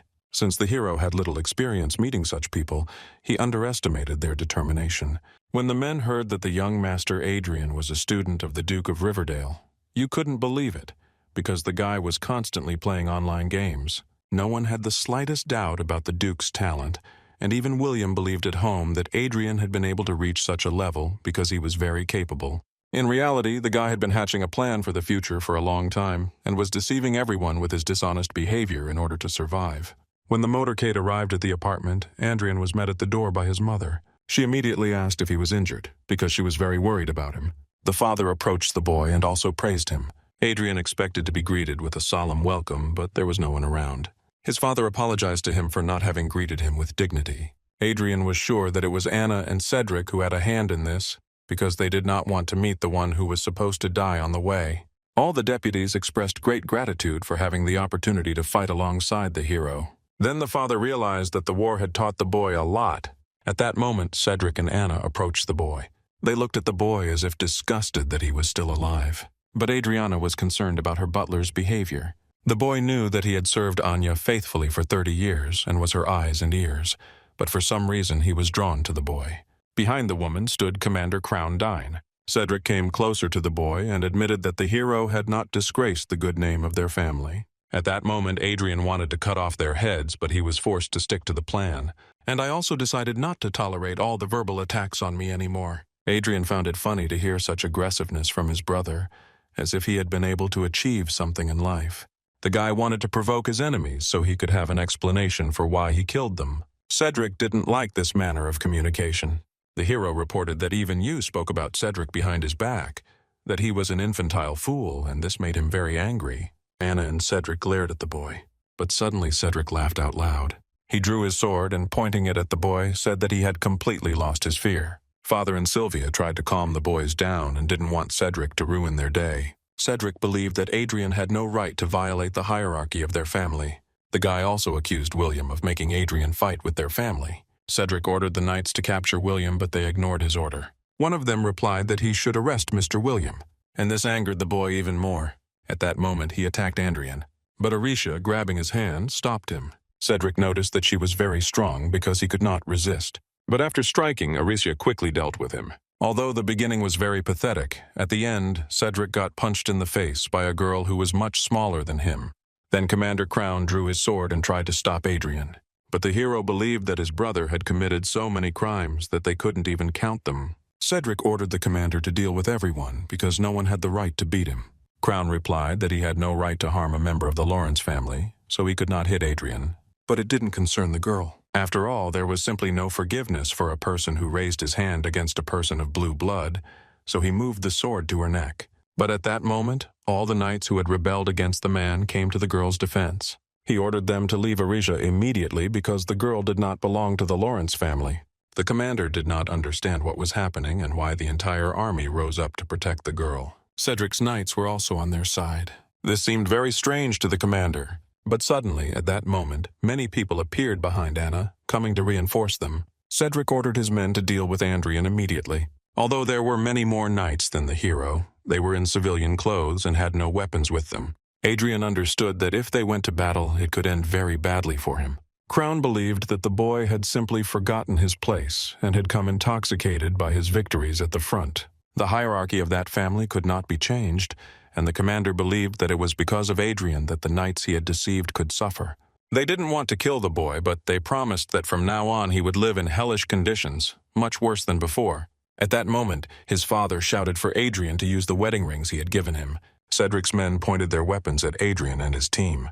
Then Adrian ordered his knights to protect their lord. The guy ordered Arisa to deal with the others, and he would deal with Cedric, Anna, and the commander himself. Adrian walked up to the commander and punched him in the face. Crown realized that the girl turned out to be a master of aura, and he also couldn't recover from the fact that the guy struck first. He ordered his men to immediately gather around the knights and fight them off. At that time, the hero behaved calmly. And then he said that he was a teacher who would teach the man a lesson. They were able to use spells 2 levels below their own without casting. And if you were a 7th circle magician, you could use 5th circle magic without uttering a spell or making gestures. And they also had the skill of the Archmage's certificate, which showed the officer of the advanced detachment, the magician killer, that in front of him was an Archmage who was stronger than him. When a mage became an Archmage, he no longer had the weaknesses of all the mages of the time between the castanets. After striking the commander, Adrian turned to Anna and Cedric. He said it was time to pay for all the mischief they had done to him. Crown tried to get in the way, but the boy struck again and he fell to the ground. Anna and her son were shocked by what they saw because they did not expect this from the weakling Adrian. They couldn't understand how Adrian Lawrence became the Archmage. Meanwhile, Mark Count Raven learned what was happening in the palace and became very angry. The video of the events that took place has already gone viral on all social networks. People were already discussing the fact that it was Anna's father who supported her and Cedric in their act of betrayal. The same opinion was held among the nobles. But the man was sure that no matter how strong the team, which consisted of the Archmage and the Aura Master would be, they would not be able to change that world. And also supporting their pair would mean enmity with Margrave Raven, who possessed as much military power as the Marquis and Duke combined. Adriana wouldn't mind bringing in a Marquis or Duke ally to even the score a little with Mark Count Raven. But such an alliance was unlikely, as the Marquis and Duke would not have been very happy with the competition in the form of a young mentor, the Viscount. The man decided that they could expose them as imposters, and if people had doubts that they really possessed the claimed abilities, then the problem would solve itself. Raven suggested claiming that the video was a fake, but people could bring in an expert, and then their argument could fall apart. Therefore, it was decided that they needed to deal with Adrian and his team before they could order an examination. The Margrave also believed that their main goal would be war. Therefore, he wondered how many people could rise up under arms to wage war for territory. As it turned out, about half of the contingent could rebel, and they also wanted to set up 3 sky fortresses and 200 advanced detachment officers. After thinking for a few minutes, Raven agreed to the terms, as he believed that no one dared to provoke him into battle. The man wanted the boy to regret starting that war. Meanwhile, Adrian assumed that Raven, having watched the video, was already preparing for an attack. Since Anna, Cedric, and Mark Count Raven are still inseparable, the hero decided that his revenge would not be complete until he dealt with Raven. But first, for security reasons, the guy wanted to improve his position in society. The guy came to the daughter of the famous magician Cain Riverdale and called herself Olivia Riverdale. The Duchess of Riverdale was an archmage and a subject of the kingdom of Luas. She was said to be a mage who barely reached the 8th circle and was the de facto matriarch of the Riverdale house after her father's death. Unlike the hero, who received his 7 circles through quests, the girl was a truly capable sorceress who reached the 7th circle through hard work. He brought her a plate to check. When Olivia saw it, it seemed very plausible, and she believed that such a sign could easily be forged. At that moment, Adrian felt that her people were resonating with their circles of magic and trying to suppress his will. Therefore, the hero decided to ask why they did it. As it turned out, they just wanted to check the guy's level. But she decided to see the limits of his power most accurately. Although the girl looked very elegant, the boy did not like her methods. She didn't care whether the boy was her father's apprentice or not. She just wanted to collaborate with a powerful archmage. Having established the boy's identity, Olivia decided to listen to the boy. Meanwhile, Raven prepared for the offensive and gathered his army. But suddenly, one of the servants approached him and suggested watching a certain video. In the video, Olivia announced that the heir, Adrian, was her late father's apprentice and also the archmage of the 7th Circle in his 20s. She reported that the boy had a rare talent for magic and could soon reach the 8th Circle, and also that the Riverdale family will do everything to support him in his endeavors and development of his abilities. Raven was shocked by what he saw, and it even seemed to him that Adrian read his mind. Since Riverdale was involved in this situation, the attention of the royal family was inevitable. The girl also warned that if anyone tried to harm the boy, they would perceive it as an act of aggression against her family. At that moment, Raven ordered them to set off. He wanted to achieve his main goal as quickly as possible, but he didn't think about the consequences at all. Everyone tried to convince the man that the expedition should be canceled, but he was against it. He was confident that, believing that they would not attack him, it was the most suitable time for a surprise attack. Meanwhile, Adrian sat in his office and contemplated his meeting with Olivia. When the matter came to revenge, the boy did not want to rely on anyone because revenge was a personal pleasure. He wanted everything to be according to his plan and under his leadership. After all, those people were his prey. Therefore, he did not want to share the pleasure of hunting his enemies with anyone. Meanwhile, Anna, Cedric, and the butler decided to deal with Adrian themselves and wanted to activate the Sky Fortress. Entering it, Anna activated the fortress and ordered the cannons to be prepared for a fiery assault. But at that moment, a hero appeared behind her. Smiling, he thanked the woman for activating the Sky Fortress. She couldn't understand how he got in there. Meanwhile, Arisha wanted to deal with Cedric. Adrian understood that Anna wanted to bomb the apartment with the help of a Sky Fortress, and thus her crimes only multiplied. And since Mark Earl Raven was almost at their border, the boy wanted his brother and Anna to defend the window with their bodies. This is exactly the reaction the hero expected to see from the woman. Anna wanted to somehow resolve the situation and calm the guy down. Arisha pulled Cedric and threw him towards Anna. Cedric didn't understand why Adrian did this to them. At that moment, the hero used a large shield around his opponents, and the knights who followed Anna admitted that they had committed a crime by going against the hero. Then, Hadrian decided to throw them from the heavenly fortress to the ground. After that, he decided to re-upload the video on social media. As it turned out, Anna's crime was completely captured on camera. When her father saw the video, he wanted to execute every person who insulted him in the virtual world. One of his subordinates reported that 1 heavenly fortress and 200 officers of the advanced detachment were assembled and ready to return. But Raven ordered you to go only forward. Opening the portal, his army went on the offensive. At that moment, the man himself thought that he also needed to go there. Adrian sensed that his rivals had arrived. Therefore, he immediately ordered an attack on Mana to be launched. At that moment, Cedric began to apologize to his brother and asked him not to leave them. But Adrian was simply applying the experience he had gained in the war. This was called a kamikaze attack. Raising his glass, he said goodbye to Madame Anna and brother Cedric. Adrian told Alice that when you watch fireworks, you should make a wish. No wine was as sweet as that moment of revenge, for he had destroyed Anna and his brother, who were his constant enemies. Now the boy was completely free. Meanwhile, Raven waited for contact with the team. He believed that they should have completed the operation long ago. The agents from the Viscount's castle also had no connection, as the connection was cut off at the time of Anne's arrest. The man suggested that this had all been planned in advance. He couldn't believe that he had been passed over by a young man who was younger than his grandson. Dennis Lugoff found an article on the social network stating that about an hour ago, a state of emergency was declared in the Viscount's capital and residents were evacuated. At the moment when communication was lost, a large explosion occurred in the sky. A few minutes later, communication with the window was established and the Lawrence family issued an appeal. The man was immediately interested in how many people he could send to war. Although he had previously had the strength of 5 heavenly fortresses, currently he was only pulling at 1.5. Rhubarb realized that Adrian had sacrificed his sky fortress to blow him up in the sky. Although his fortress was old, their fortresses had no chance of surviving a mana blast from close range. This only meant that Adrian was well aware of the rivals' plans. Suddenly, an urgent message arrived from the royal family prohibiting the use of military force against the Lawrences. Raven realized that he had paid dearly for underestimating the boy. He thought about somehow rebuilding his army, but he knew it would take a lot of time and money. One small mistake, and their family's military might, which he had built up over generations, was destroyed. Raven ordered him to be connected to Andrian immediately. The Black Eagle, like Orisha, was a companion, but its use was completely different. Since the girl looked like a human, she could do a lot.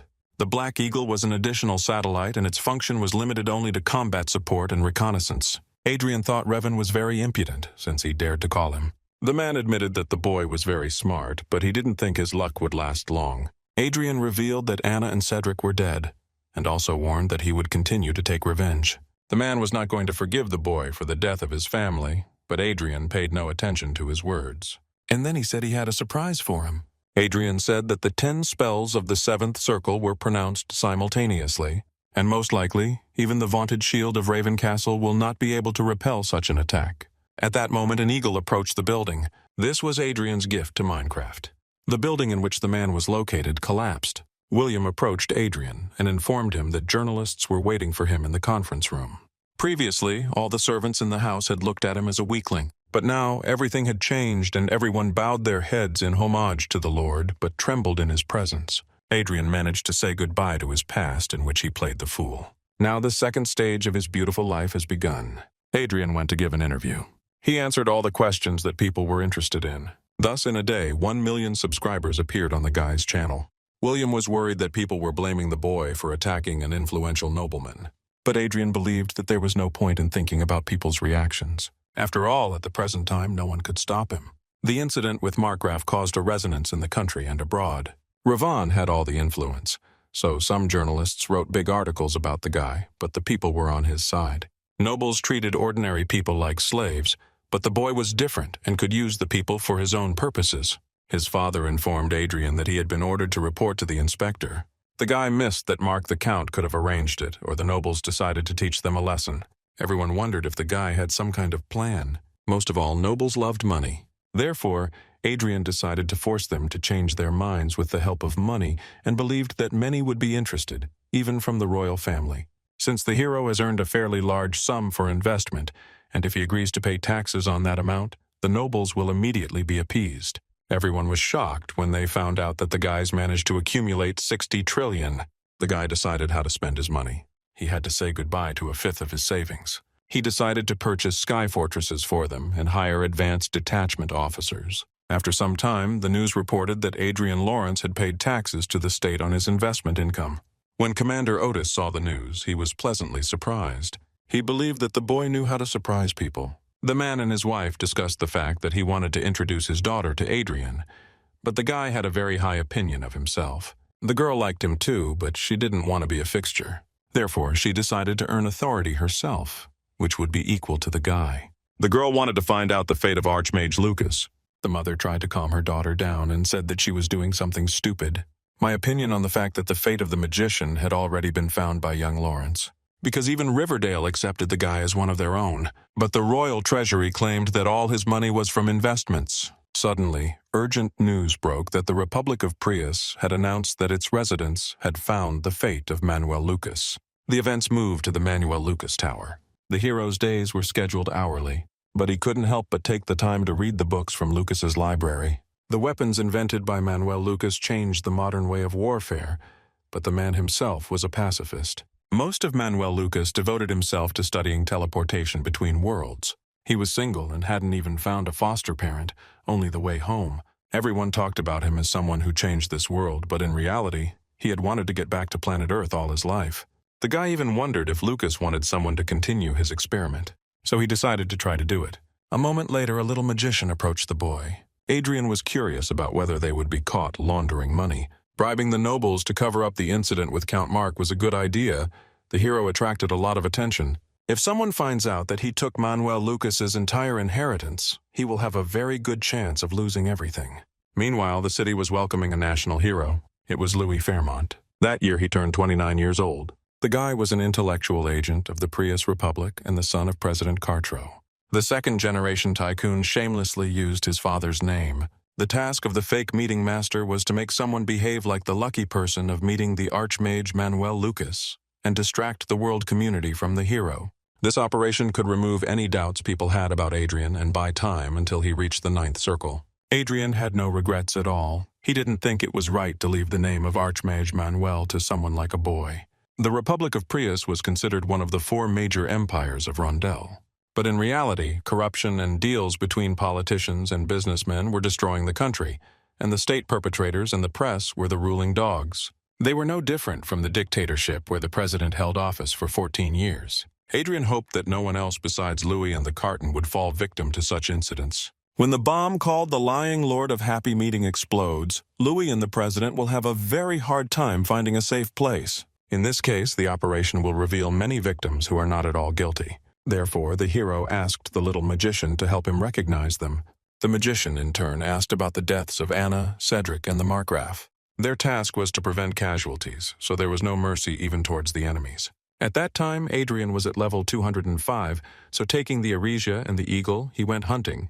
Sometimes it seemed to him that an eternity would come before he reached level 250, so they set out to achieve their goal.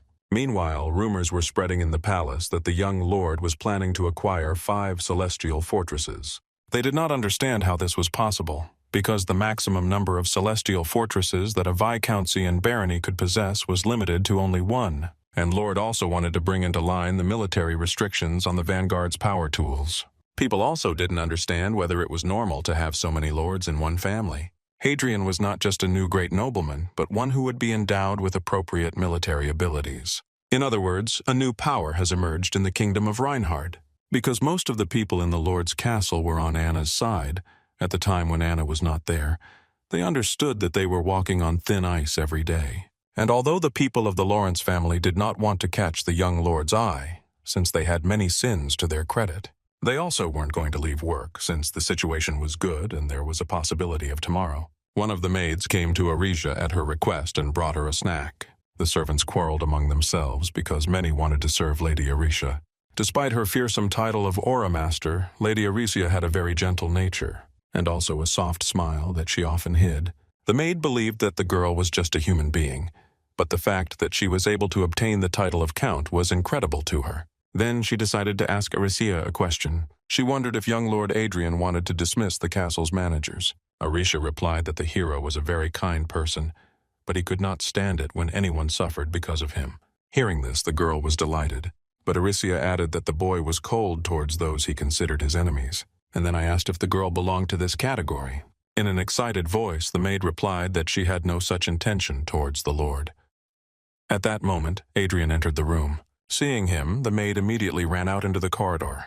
That day, gossip spread that Adrian never forgot affection and malice. Arisia was unrestrained towards the one who encroached on her fiancé.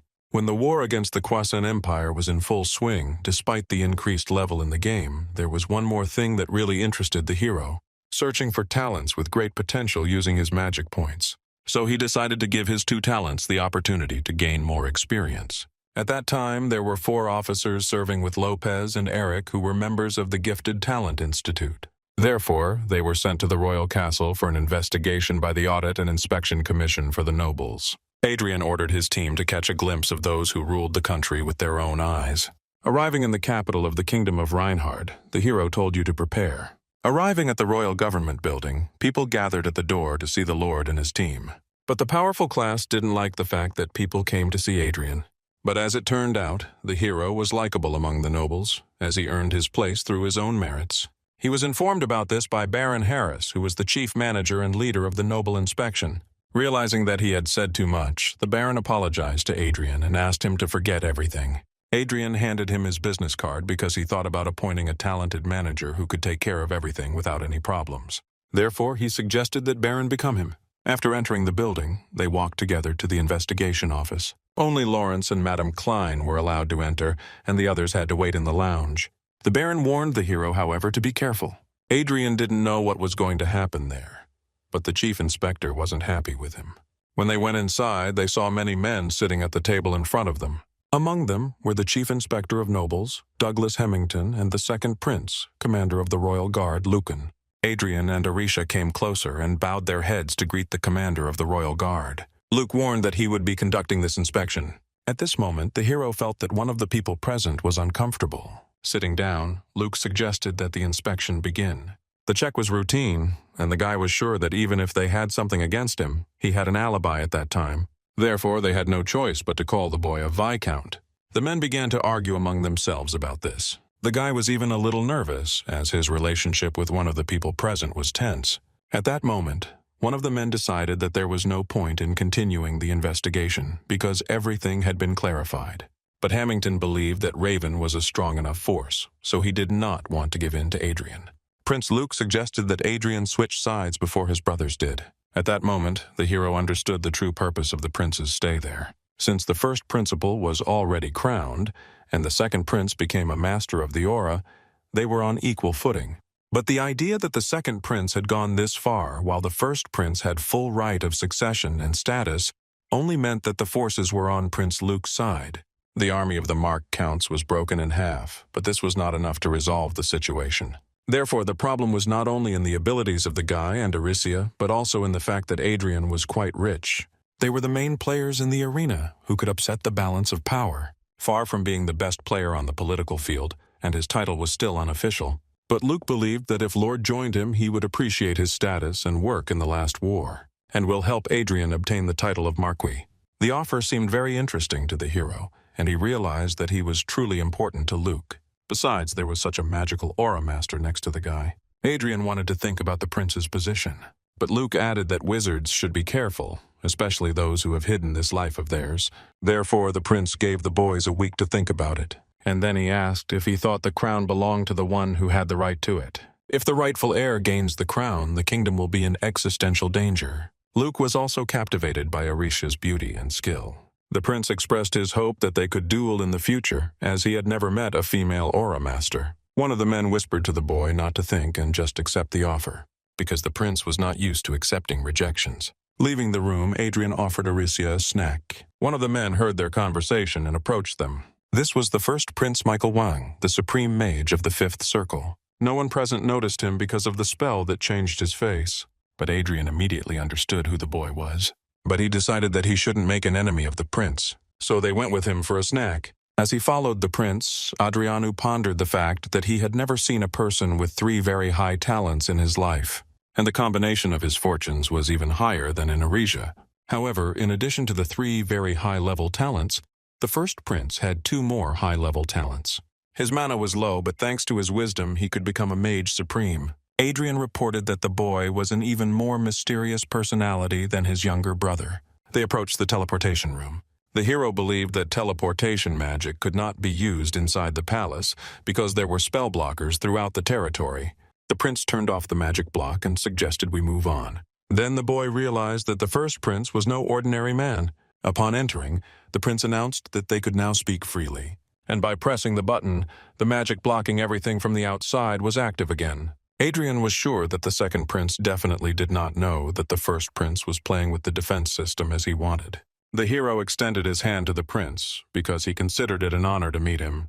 The prince ordered the butler to set the table as he was going to have dinner with his guests. Michael told the hero about how he personally hired servants for the palace and assured him that his chef cooked perfectly. And also, as it turned out, the prince was following the guy on social media. Michael held the position of crown prince, but treated Adrian as his best friend. He didn't seem like the type to pretend and didn't look at all like the second prince. The first and second princes seemed to him like 2 opposites. Adrian understood why the prince had invited them to his place, so he asked what he could offer them.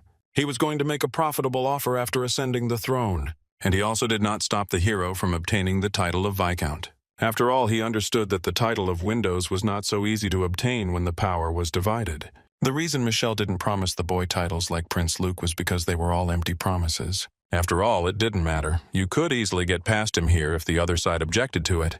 Michelle's words that he would not interfere meant that the prince would help obtain that title as long as Adrian was on the side of the second prince. He announced that his side would not object if Lawrence received the title of Viscount by joining Prince Luke's faction, because after that, the boy could switch to his side. Adrian understood that at that moment he was in the role of the Joker, and the side he chose would have the advantage. If he accepts this offer, he will be able to receive the title and unite with the Crown Prince. And if he refuses, his title will pass him by and the boy will have to unite with the second prince. So he decided to accept Michael's offer. Adrian believed that he listened to Tron more than the second prince. Aricia also supported the hero, because she believed that as long as everything was going well for him, she would follow him. After that, the prince added that Aricia and Adrian looked beautiful together. The hero was also interested in the question of whether Prince Luke would suspect something if Michel did not deny his title. So the prince decided to first pretend that he was preventing this, and then give it back. Adrian, there was no reason to just back down, and this was a chance to get rid of an opponent. Because even Mark Count Raven suffered great damage by contacting the boy and lost 40% of his strength due to personal enmity. Therefore, Adrian believed that the man did not deserve the title of Margrave.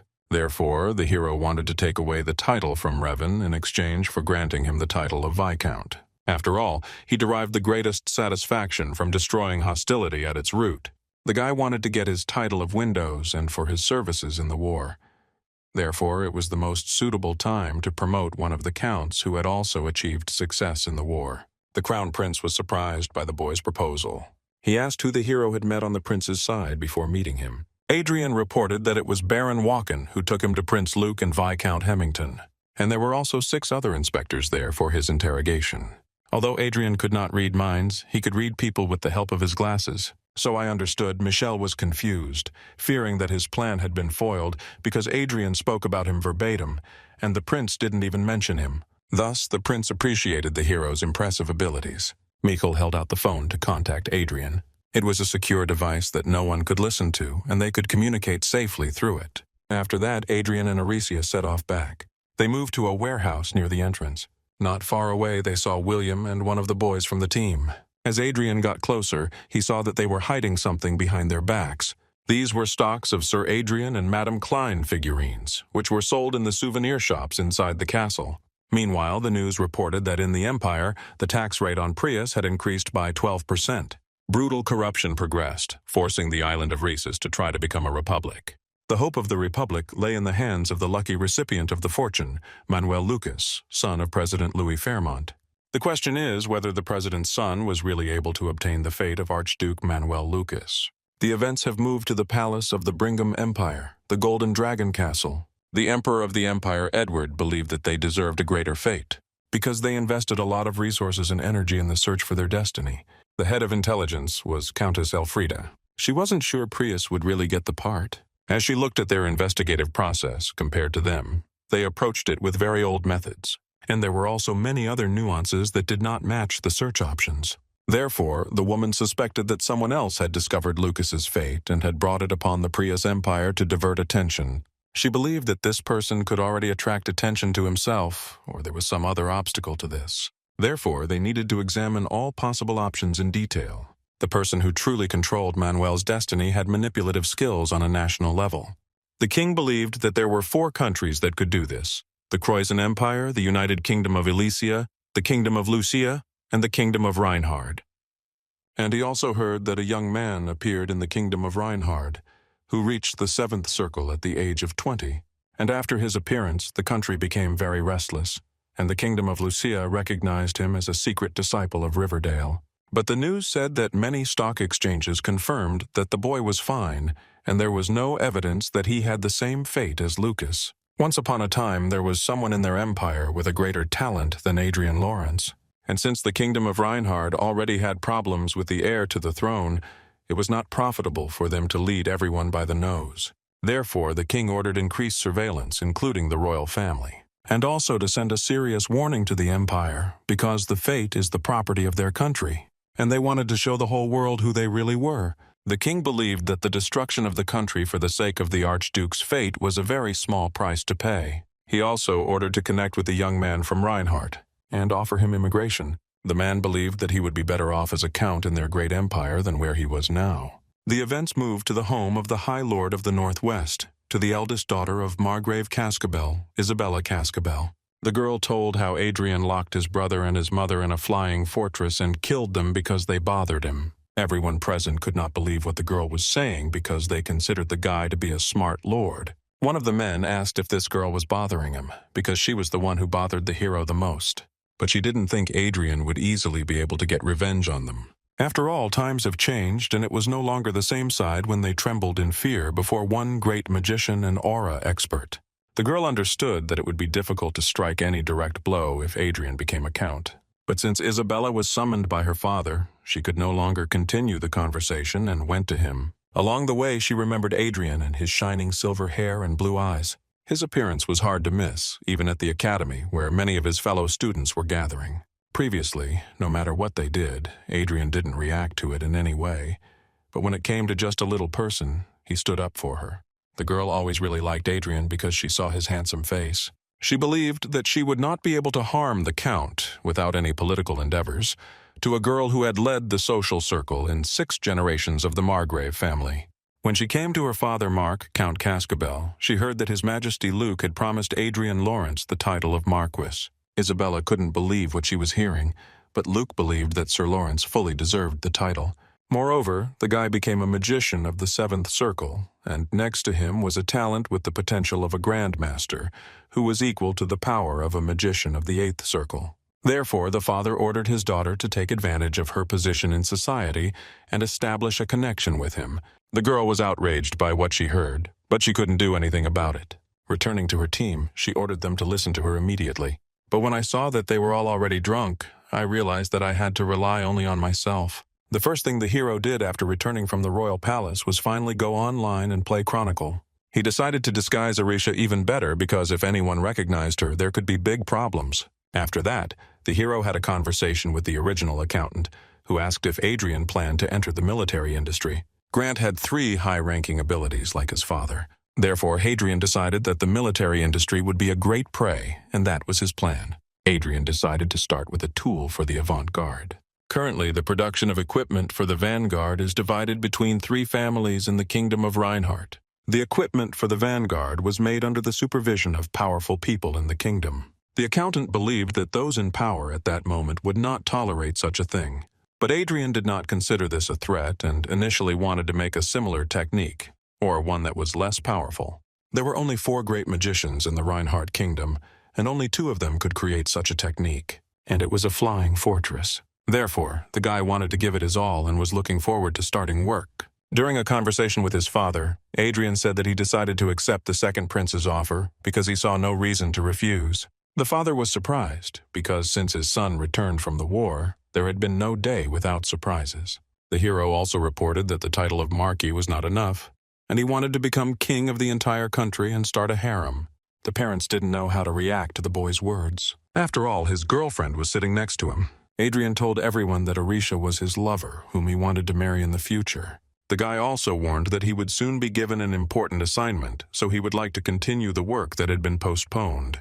He wanted to deal with Anna and Cedric's vassals who served them, as well as punish the servants who had harmed him and his mother. Meanwhile, in the king's palace, there was talk that Hadrian was a rare genius and a great magician. The question arose as to whether the hero should have been given the title of Viscount, as he had many arguments for this. Michael believed that his brother had enlisted, and that was why he was very supportive of him. A dispute arose between the brothers about this. Michelle tried to persuade Luke to allow Count Raven to leave his post as Margrave. But Luke wasn't sure that this would be the right decision. But his brother tried to convince him that Raven would be able to retain his position as Earl, but a new Marquis would be added to their ranks. Luke did not want to risk his people for the sake of gain, so he did not agree to his brother's request.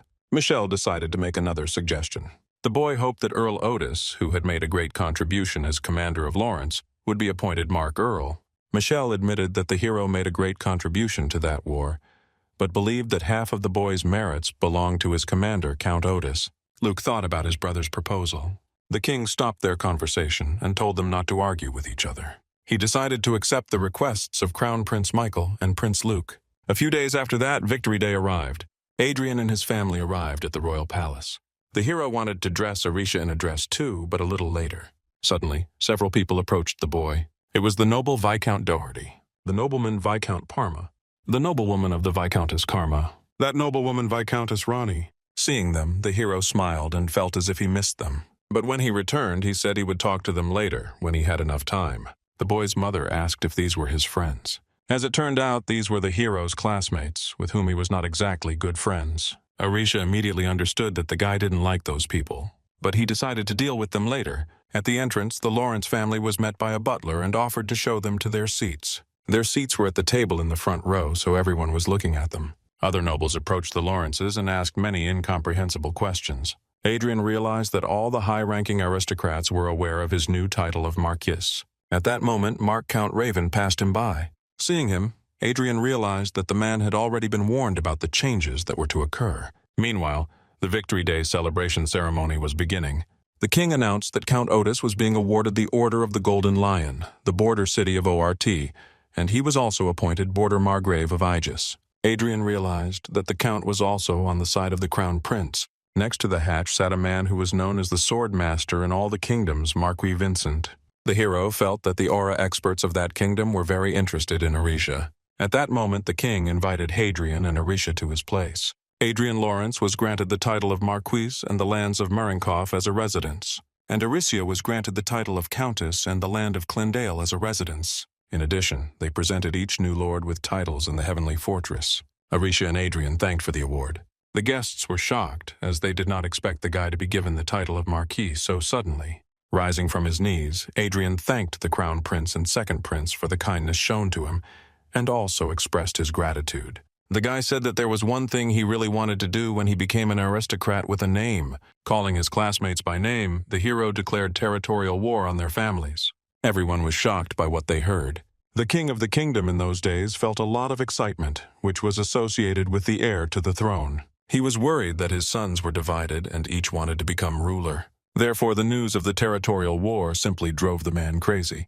Luke didn't expect the typical student to be such an aggressor. He wondered if Adrian knew that the new lord had no right to expand his territories for at least a year. Therefore, the hero decided to simply destroy those 4 families and return them to Earth to the king's possessions.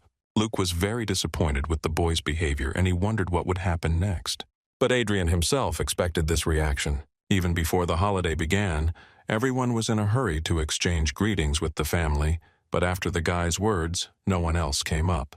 The hero realized that he had become the main villain in his family. Adrian's father also couldn't understand why the boy had gone so far, but he heard that the boy simply wanted revenge for all the harm done to him. Although declaring war on all 4 families was very dangerous, Adrian didn't want to worry about it at all. Then the father approached his son and said that he believed in him. And then he added that it had been a long time since he had attended banquets hosted by the royal family, so he decided to enjoy it. The man asked Sylvia not to worry about her son, but to simply believe in him. He extended his hand to his wife and asked her to dance. All that time, Lawrence had been tiptoeing in front of Anna, but now he could fully take care of the hero's mother. Seeing his happy parents, Adrian decided to continue where he had stopped. Meanwhile, the boys' classmates decided to unite against Adrian. They believed that the guy would not be able to overcome the cohesion of their team. But at that moment, Adrian appeared behind them and overheard their conversation. I decided to make my classmates respect me. Throwing a glove in the face of the Viscount of Parma, he challenged him to a duel. But the conversation was interrupted by the heads of 4 families. They believed that the boy had gone too far and had no right to arrange a duel. Therefore, he warned that a letter declaring territorial war would arrive within a week. And then he added that their next meeting would be on the battlefield. At that moment, Isabella approached the crowd of people. She couldn't understand what was happening there. The next day, all over the news, the newly minted Marquis Lawrence had declared territorial war on the 4 families. Meanwhile, the boy was solving the problem of heavenly fortresses. His assistant showed the hero a catalog of celestial fortresses to choose from. Although people said that Adrian did not have enough military power for a territorial war, the hero decided to buy it. He bought all the fortresses that were offered in the catalog. This deal was so big that it seemed unreal to the guy. Stepping out into the corridor, Adrian met Margrave Otis. He informed him that he had bought all the fortresses. As expected, after Otis became Margrave, his military aid was equal to the title of Marquis. Without missing an opportunity, Otis decided to introduce the hero to his daughter. The girl introduced herself as Michelle and greeted Adrian. The hero also gladly introduced himself by name and introduced his bride, Orisha. Adrian had previously heard that the girl was a psycho with a terrible reputation, but in reality, she seemed very nice to him. The system informed him that Michelle was interpreting in English, and this shocked him a little. Otis said that his daughter had been actively searching for the fate of the Archduke until that moment. But since it was reported that fate had been found in the Republic of Prius, Michelle fell into a deep depression. The girl was sure that the fortune found in the Prius was a fake. Michelle insisted that fate existed and was hidden in a location unknown to everyone. The details were classified, but she said that the location was very difficult to find as an aristocrat. No doubt aristocrats viewed the virtual system of Hollywood as a place for commoners who wanted to escape reality and fantasize. Michelle also shared her own take on the fact that she preferred self-made people like Marquis Lawrence. and the girl also wanted to communicate with the hero from time to time. Adrian agreed to her proposal and promised to send her an invitation as soon as possible. After the conversation, Arisha wondered if she should break up with Michelle, but Adrian decided to follow her a little longer. The guy wanted to get a good look at the girl. Meanwhile, 4 families who had been declared territorial war tried to join forces. They couldn't believe that some young scoundrel had decided to declare war on the nobles. The leaders believed that Adrian, as the new lord, would not have time to create a good knightly corps in order to fight worthily on the battlefield. They didn't know what to expect from the guy and kept the worst possible scenario in their heads. But one of the assistants reported that even before receiving the title, the guy posted an ad for hiring knights in his online diary. The announcement garnered about 4,000 comments from residents of the kingdoms, all of whom wanted to work for the hero. They also learned that Marquis Lawrence had purchased a magical fortress and an artifact manufacturing company, so there was no way to use mages and equipment. The commanders understood that if war broke out, there was a high probability that they would have to confront the maximum number of forces that the hero could field. After all, the leader was the Archmage, who could also use his bride, an aura expert. Everyone was aware that a one-sided massacre was imminent. The commanders also assumed that the boy could enlist the surrounding territories to help, so they believed that they could also gather their allies, and the war could escalate into a civil war. Then one of those present ordered the knight to bring to them the culprit of their assembly. The events moved to the residence of the Marquis Lawrence of the metropolis of Marienkoff. The feelings that the hero felt at that moment were new to him, but looking at everything, he understood that he had become a great lord. William informed the boy that a knightly detachment had been assembled. The head of city security, Elena, considered Adrian an incredible mentor who quickly organized everything, and as many people were selected with experience, they could have been sent to a territorial war at that moment. Since Adrian received several celestial fortresses from the king as a gift, he decided to use them in his work as well. After that, the hero ordered to prepare for battle. It was necessary to finish all the preparations in 3 hours and divide the knights into 4 groups. William believed that they needed royal permission to start a war, but until permission was granted, Adrian ordered that it be considered a training exercise because it was a matter of time. This time, he decided not to simply give orders from a safe place, but to rush into battle without a drop of pity and show them his military power alongside Arisha. The events moved to the Viscountcy of Parma. A young girl named Elfrida pondered the recent events regarding Adrian. Duchess Olivia Riverdale approached her. One of the representatives of the vicarage asked Adrian why he had deployed his army in front of their vicarage, since he did not yet have permission to do so. Smiling, Adrian said that he was undergoing training. But the man understood that the boy wanted to attack immediately after receiving permission, and he also tried to explain to the hero that this violated moral norms. He thought it was pretty stupid to start a territorial war over school fights. Suddenly, Adrian received a phone call. From that moment on, he was given permission to start a territorial war. The royal family had a completely different opinion about this, so they gave permission. The man asked the hero to make the right rational decision about this.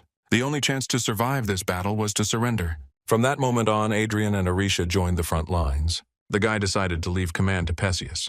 A long time ago, a boy heard that even after revenge was complete, nothing remained but a sense of clarity.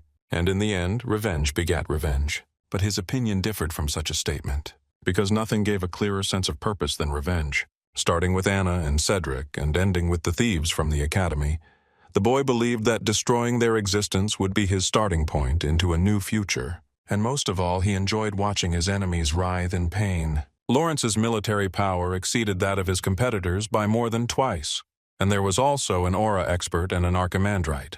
Therefore, their chances of winning were close to 0. Therefore, the army of the young Lord of Parma decided that he should die alone at the hands of the Marquis of Lawrence. No one understood why everyone had to die because of him. After all, if those lower in rank die, they will blame only Parma, not Marquis Lorenz. One of the commanders brought the boy some vanguard equipment. They wanted him to get dressed and ask Marquis Lawrence to come out with him one-on-one. It was the Viscount's order. The guy didn't want to go to battle because he understood that he could die there. The commanders told the boy a plan of action to survive. Even if he hides in a corner, he will still become a victim of revenge. If he takes advantage of the vanguard's equipment, he might be able to break through the Marquis's defenses and defeat him. Since the Marquis of Lawrence had neither a wife nor heirs, Parma could end the territorial war. Then the boy agreed to do it and decided to pretend to be a clown. And he was also sure that if his mother won, she would definitely cut off the head of the person who came up with such a plan. Parm believed that the Vanguard's equipment, with its incredible defense and powerful attack, was not just named to be killed by a mage like him. But when the boy saw the Archmage and the aura expert, he realized that he would not be able to win this battle. Hadrian and Aricia easily destroyed the city. At that moment, Parm approached Adrian. Adrian didn't expect to see his former friend, thinking he would be hiding somewhere. Then the boy shouted that he had challenged Adrian Lawrence to a duel. Adrian believed that it was useless because with one shot he could destroy his opponent. So he struck first. Parm shouted that he was dying, but Adriana was only even more pleased. He had a feeling that he could easily pay off everyone at once, and the icing on the cake was to be the Parma family chest.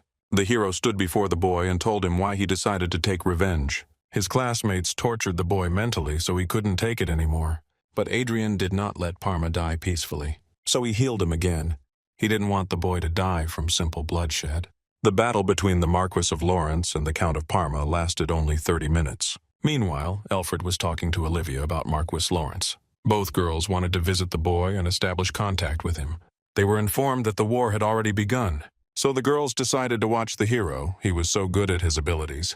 But as they got closer, they noticed that the mage was fighting in close combat. Alfred believed that the main reason why mages were so limited in modern battles was not at all in comparison to the Vanguard. The magical spell of short-range movement could increase the survival and mobility of mages who were less agile. Since the best way to eliminate the transference became impossible, this forced the magicians to use themselves on the battlefield. But the fact that Adrian was fighting on the battlefield suggested that he could dodge on his own without using teleportation magic. The girls couldn't believe that a battle of this type was possible. Olivia believed that even with the help of magical spells, it would be very difficult. Since this required a lot of combat experience, a trained body, and combat instincts, few people succeeded. Elfrida was surprised by Adrian's strength and energy. Seeing what she wanted, the girl decided to leave. Olivia watched the boy's battle for a long time as he displayed many unique abilities. And after that, I also decided to go back. Adrian felt that the girls were there and was very happy when they left. When the Viscount saw Adrian Lorenz in his office, he realized that all was lost. He shouted for the boy not to come near him. Adrian was only interested in why they hadn't signed a surrender pact. The guy wasn't going to kill anyone except the main culprit. Then the man agreed to surrender. At the moment when the Viscountcy of Parma disappeared as a result of the war between the Marquis of Lawrence and the 4 Viscountcies, it was already clear to everyone that the war was practically over. After that, the hero went to the Doherty window. At that time, the family mentors communicated with each other and discussed a plan of further action. They even considered a plan to hand over their children in exchange for life and freedom. And they also discussed the previous battle of the boy in the window.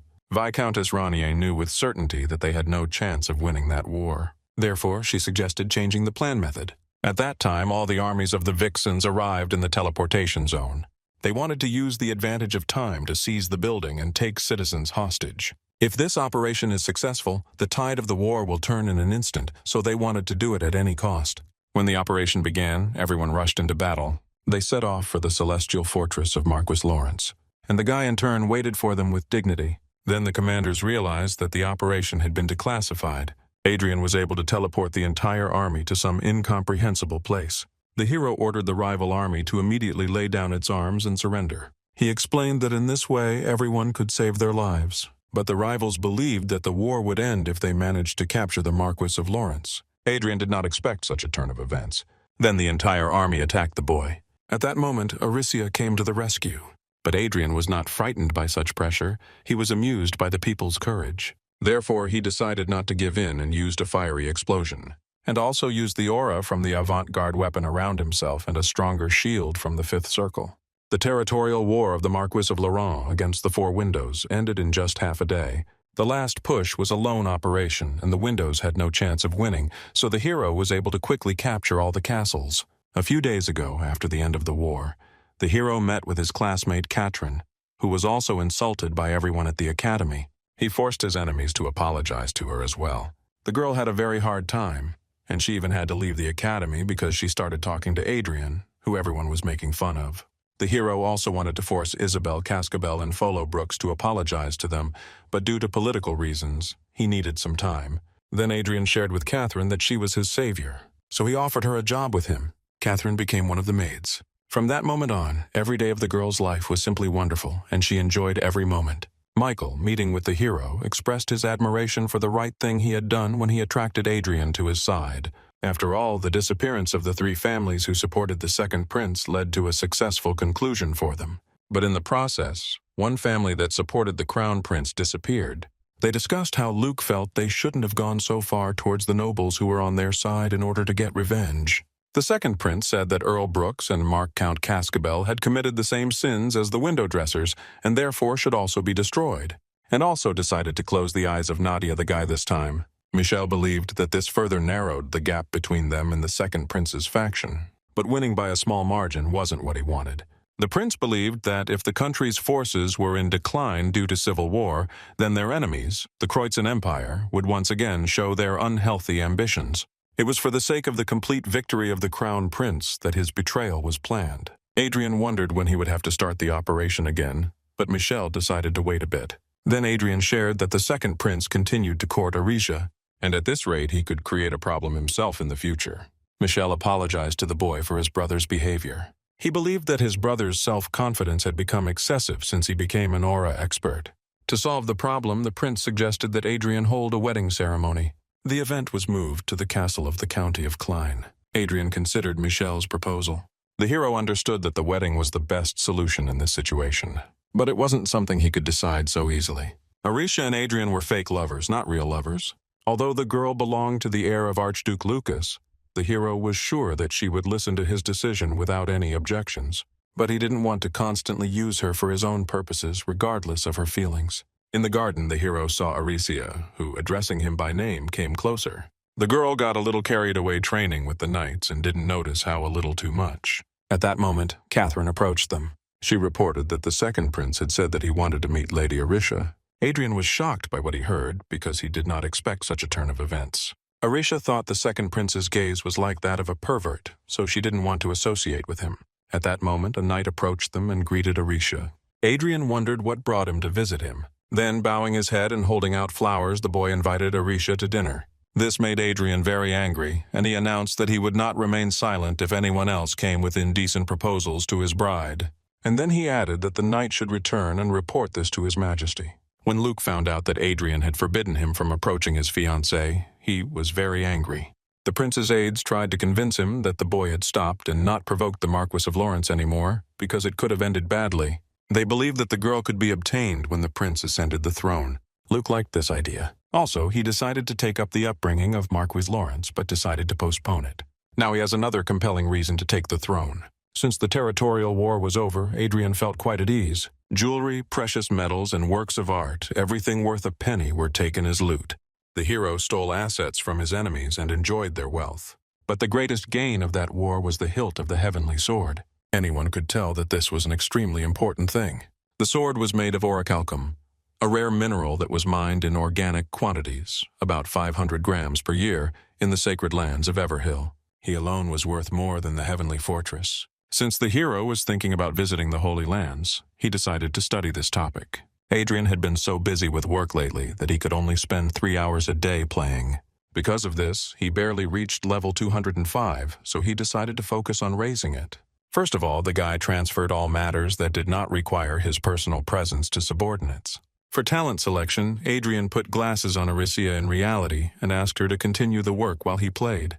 With the kind of momentum the hero had created, he was confident that he would raise his level quickly enough and be able to open the 8th circle.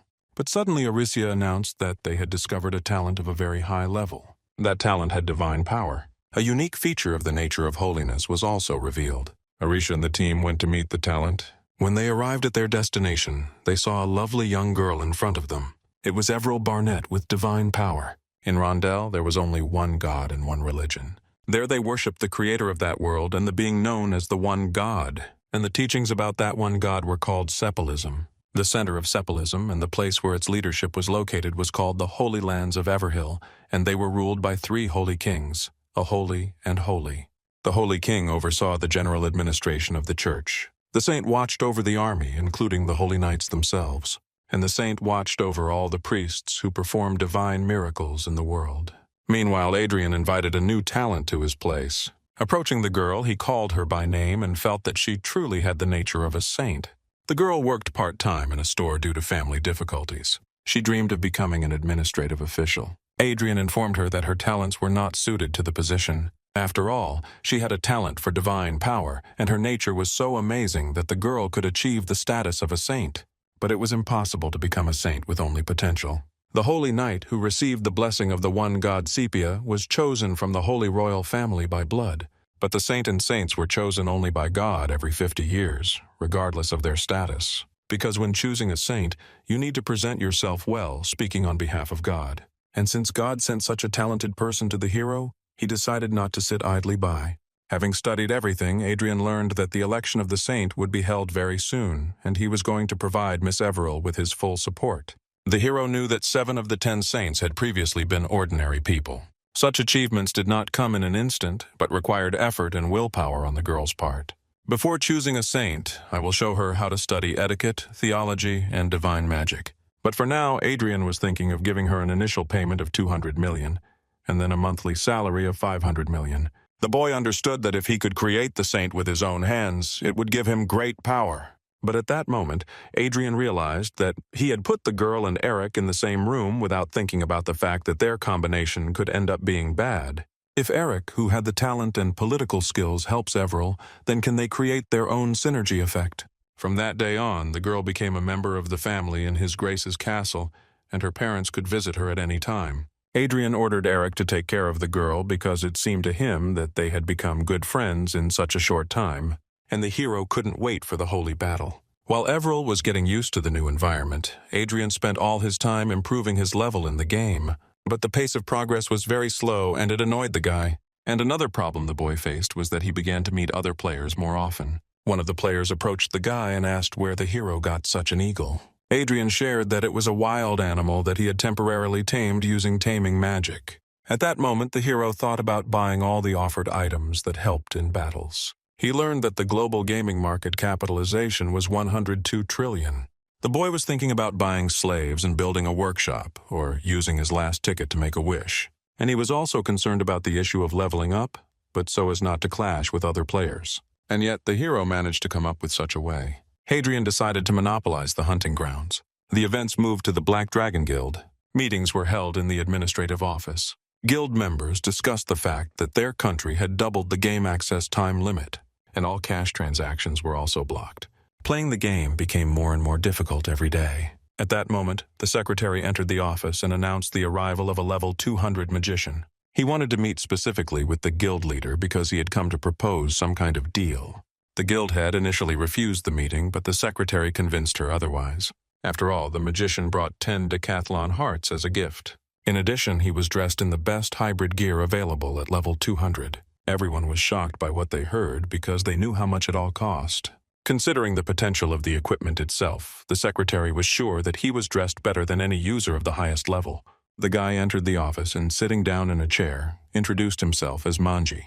The guild leader saw that everything he was wearing was worth an insane amount of money. She wondered what brought him to them. Then the hero announced that he wanted to rent hunting grounds that were monopolized by the Black Dragon Guild. And the guy also wanted to cut off other players and rent land with the condition that only he could use it. And then he added that he would pay a lot of money for rent. Manji promised to give the guild 5 times the combined profit they could not get from those lands. He was only interested in the dungeon of Chimera Cauldron. This alarmed the guild head, as more than 200 people used that dungeon every single day. And if each person earned at least 50,000 loot in those dungeons, then the total profit was more than 10 million loot. But this did not become a problem for the guy. And in turn, the guy wanted them to carefully block the entrance to other players. He shared his thoughts on the fact that he needed those lands to level up. Adrian loved to level up in a game where no one was around and considered it a pleasure for himself. At that very moment, the hero was ready to make an advance payment. The lease was for a month. And if the guy manages to raise his level, he will continue it. The guy convinced the guild head that he would rent the land to the maximum level. The guild members liked this proposal and agreed. Therefore, all guild members were immediately ordered to clear the Chimera dungeon as soon as possible. In that dungeon, the boy's experience increased much faster, and he has already managed to reach level 220. The guy was very happy about this achievement and assumed that he would be able to reach level 250 much faster. After the game, William informed Adrian that the selection in the Holy Land had to go faster than expected. They decided to hold the selection of the Saint and the Saint earlier than Adrian had planned. Everything was supposed to happen in the second half of next year. Adrian believed that this was a great advantage because the number of competitors could be reduced. Therefore, the guy ordered to prepare a winning strategy for Everil to single her out. Adrian wanted to turn the girl into a candidate for the role of saint, represented by the kingdom of Reinhard. 2 weeks ago, a donation was sent to the Archdiocese of the Reinhard Kingdom on behalf of Everil, and the next day, the Archbishop of the kingdom was to visit their territories, so Adrian and Everil were to meet them. And first of all, the guy wanted to win the Archbishop over to his side. If he manages to do this, the guy will be able to ask for support from the royal family. After listening to the plan, William believed that the boy had made the right decision. He also reported that among the candidates who will participate in the selection for the title of saint were 3 of the most influential people. A girl named Grace, who was a high elf, candidate Evelyn Francis, or a expert, and lastly Judy Esther, a laywoman. After reviewing the applicants, Adrian realized that they were very outstanding. And even if you exclude their sponsors, they still outdid Everil. At the moment when the guy saw the list of candidates, he wanted to give up. But then he thought that he couldn't do without such rivals. He understood that it wouldn't be easy, but it wasn't impossible. The hero believed in the potential that his candidate had. That day, the boy's work was already finished, and he wanted to go back to the game. But William decided to clarify something with the guy. He was interested in what the hero had sacrificed to the Archbishop, because the Archbishop of the Kingdom of Reinhard was not the kind of person who would go anywhere for money. But Adrian only smiled in response. Meanwhile, Olivia learned that the Marquis Adrian Lawrence was Everil Barnett's sponsor, and also that he made a donation of as much as 10 trillion. The Archbishop arrived at the palace. He was sure that Everil would become the new saint. The hero managed to win Archbishop Fred over to his side. Adrian told Freddie that Judy Esther had offered to create an alliance for the duration of the selection. The offer came from her sponsor, the Dukedom of Riverdale, not from Mrs. Judy herself. Freddie thought Esther was a good candidate and therefore recommended that they consider their offer. Adrian believed that first he needed to increase the chances of Miss Evelyn being chosen, and only then would he compete with Miss Esther. Therefore, the hero only had to involve the Reinhardt royal family. With this proposal, he went to Prince Luke, and he had no reason to refuse. He even promised to talk to his father. When the hero was about to leave, Luke suddenly told him something. The prince said that Count Otis's daughter Mark and Duke Ekis were missing, and because of this, there was a decline on the side of the crown prince. Adrian immediately began to compare the facts.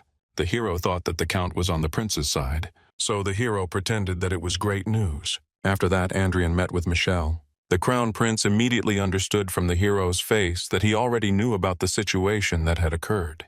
Margrave Otis and Count Eckers were maternal cousins, and so they were very close, and as a bonus, their political views were quite similar. Count Eckers was madly in love with Miss Michelle as if she were his own daughter, and he himself volunteered to protect her when he heard that she was going on vacation alone. And the whole problem was that the final stop of their arrival was in the Republic of Prius. Michelle Otis was an ardent supporter of Archduke Lucas, and she was seriously engaged in searching for his fate.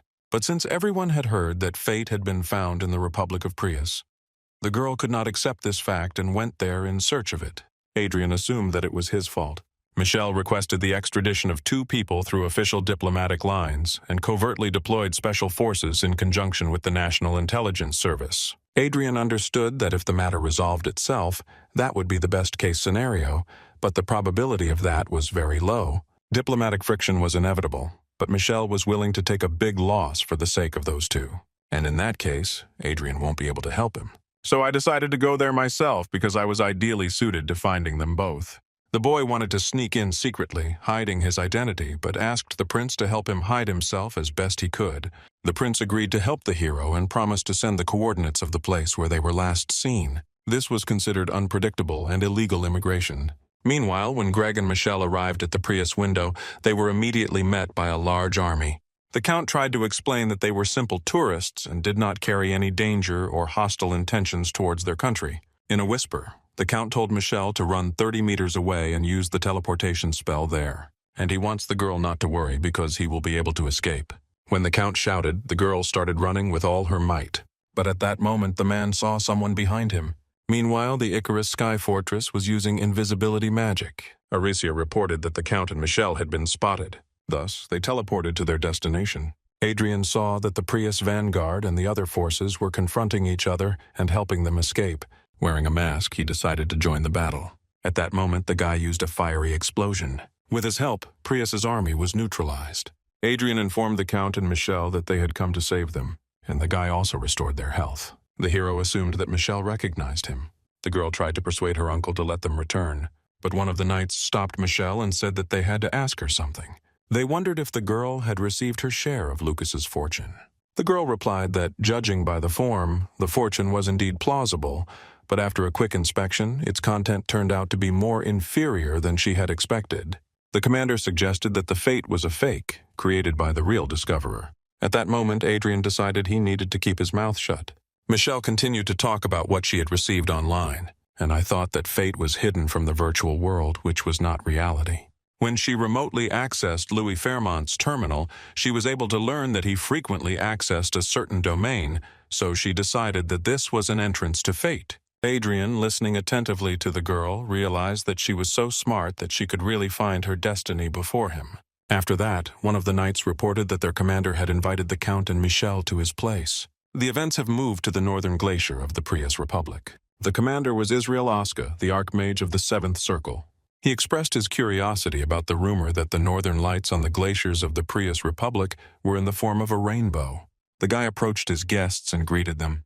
Michel thanked him for saving them, and when he returned to Adrian and Arisha, he immediately recognized them and called them by name. Therefore, they were forced to take off their masks. The Count did not understand why the people from the second prince's side were there. Israel recognized Lawrence purely intuitively. Hearing their voices, he immediately decided that they were Adrian and Arisha. The man said that he would never want to become enemies with the Marquis Lawrence. And then I asked Michelle if she had copied the research materials she had access to. Israel asked the girl to share some of the research materials with him, and they would compensate them for it. But fate was in a form that could only be achieved step by step, so the girl was unable to obtain it. Israel also wanted materials to manufacture equipment for its vanguard troops. He believed that this data was very important. Adrian understood that Michelle's actions could provoke war. The democratization of the Prius Republic was accomplished in a strange way. The royal family advocated the creation of a republic. The late king was a great man, but there was something he missed. He created a democratic country for the people, but this democracy was not achieved by the people themselves, but rather was a unilateral democratization. The current president, Quattro Fairmont, has filled a gap in public perception that has not yet been fully formed. As a result, the country became more dictatorship-like than feudal countries. Israel reported that the future that His Majesty, the last king, imagined was not like that at all. Therefore, he decided to correct his mistake as the heir to the royal family. It seemed to Adrian that they wanted to do something more than the current regime. The guy suggested that Israel make a deal with him instead of Michelle. He considered this a breakthrough to a new business partner. Adrian reported that he already had drawings of the power equipment. Israel considered the boy to be truly a man who went beyond common sense. The performance was in no way inferior to the other power equipment their kingdom produced. When Adrian handed over the PowerLink device, the man was surprised by its design. His performance was important, but his appearance also played a big role. The man had no reason to doubt because the thing was truly of excellent quality. But he couldn't understand why Marquis Lawrence wanted to help him reveal his secrets. As it turned out, Adrian simply liked their people.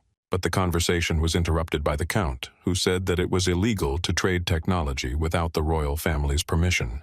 But Adrian decided that no one would find out about it if everyone present kept their mouths shut. Michelle and the Count agreed to the conditions. The events moved to the palace of the first prince. Adrian and Arisha brought the Count and Michelle to him. Michael understood that the Prius Republic was the same place where the Lord of Fate had appeared, and war could begin at any moment. The prince could not accept the fact that while the whole world was in tension over the affairs of the throne, his uncle and niece had visited the most dangerous zone and even returned after surviving an attack. He warned them to behave properly in the future. But at that moment, the Count wondered why Aricia and Adrian were also present there, since they were on the side of the second prince. Then Michelle announced that they were on their side. This meant that they were putting on a show, pretending to be on the side of the second prince. Meanwhile, Andrian pondered that Michelle Otis's existence was a bit problematic for him, since she knew about the false destiny. At that moment, one of the knights reached the prince and said that he had watched the news. The news reported that the Brigham Empire had declared war on the Prius Republic. Meanwhile, the Republic of Prius harshly criticized the war that had started, and also appealed to society and neighboring countries to recognize the legitimacy of ownership of the land, which was under the management and ownership of Louis Fairmont. The conflicts surrounding the fate of Archduke Lucas only grew. Adrian believed that the chances of winning were 6-4, 6 will be in the Brignum Empire. The hero believed that although they had invaded the Prios Republic, they would have problems crossing the ocean and penetrating open terrain. Thus, the defensive position of the Republic of Prius is bound to have some advantages. And at this point, the Reinhardt Kingdom could do nothing in that war. As a bonus, the best scenario would be one where the Revolutionary Army, which had experience at the time, would seize the opportunity and eliminate the current corrupt regime. The guy also shared that, to save the Count and Michelle, they borrowed the forces of the Revolutionary Army of the Prius Republic. The hero wanted to take over the local information network and get in touch with them. After all, he and the leader of the Revolutionary Army were mutually subscribed to each other on social networks. Michel Graf and Michelle, that in any case they should keep their mouths shut about Marcus Lawrence and Countess Aricia. After all, the two of them were their main trump cards in the upcoming battle for the throne. Therefore, they were forbidden to leave the prince's palace. The war between the Brignum Empire and the Prius Republic quickly escalated. Simultaneously with the declaration of war, the expeditionary forces of the Brignum Empire deployed with terrifying speed, as if they were just waiting for an opportunity to surround the Prius Republic. Prius responded by taking advantage of their home field advantage and forming a strong defensive line. Although a direct collision has not yet occurred, experts predicted that it could happen soon. Meanwhile, Adrian was invited to a special project for the 10th anniversary of the episode The Mage and the Knight. A few days before, Eric informed the hero that Avril lacked recognition compared to the other candidates for the selection of saints. Therefore, he decided to send Andrian Lawrence to television. The theme of the program was a comparison of magicians and knights, but many experts conducted an assessment and concluded that this topic was quite disadvantageous for the Marcus, who was a magician. Therefore, Adrian wanted to get rid of this superstition about magicians. After that, the host invited a knight whom Adrian was supposed to compete with. It was Count Felix, the new proud aura expert of the Lucia Kingdom. At that moment, it seemed to the hero that the knight reminded him of someone.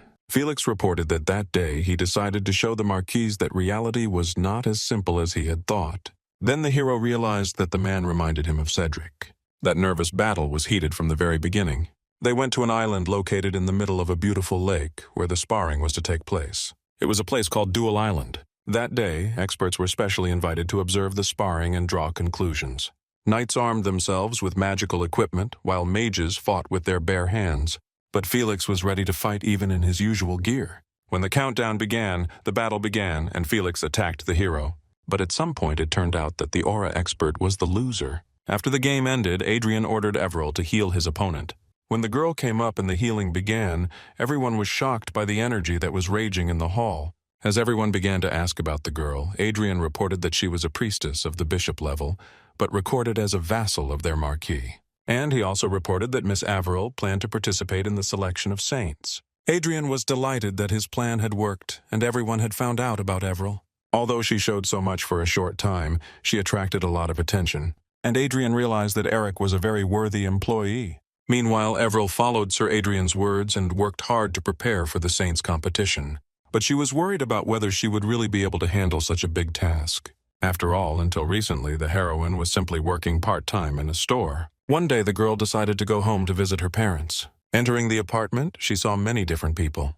And one person who was present made the girl very angry. Her uncle and the other guests mocked Avril. The heroine did not understand why their relatives had come to visit them so suddenly, because they usually behaved as if they were strangers. That he gathered the whole family to set up a joint business. He extended his business plan and offered to nominate Avril as a candidate for sainthood for their family.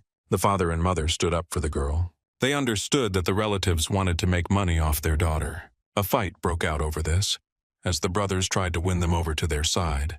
Previously, there had been a conflict between them over a deposit taken by the father's brothers.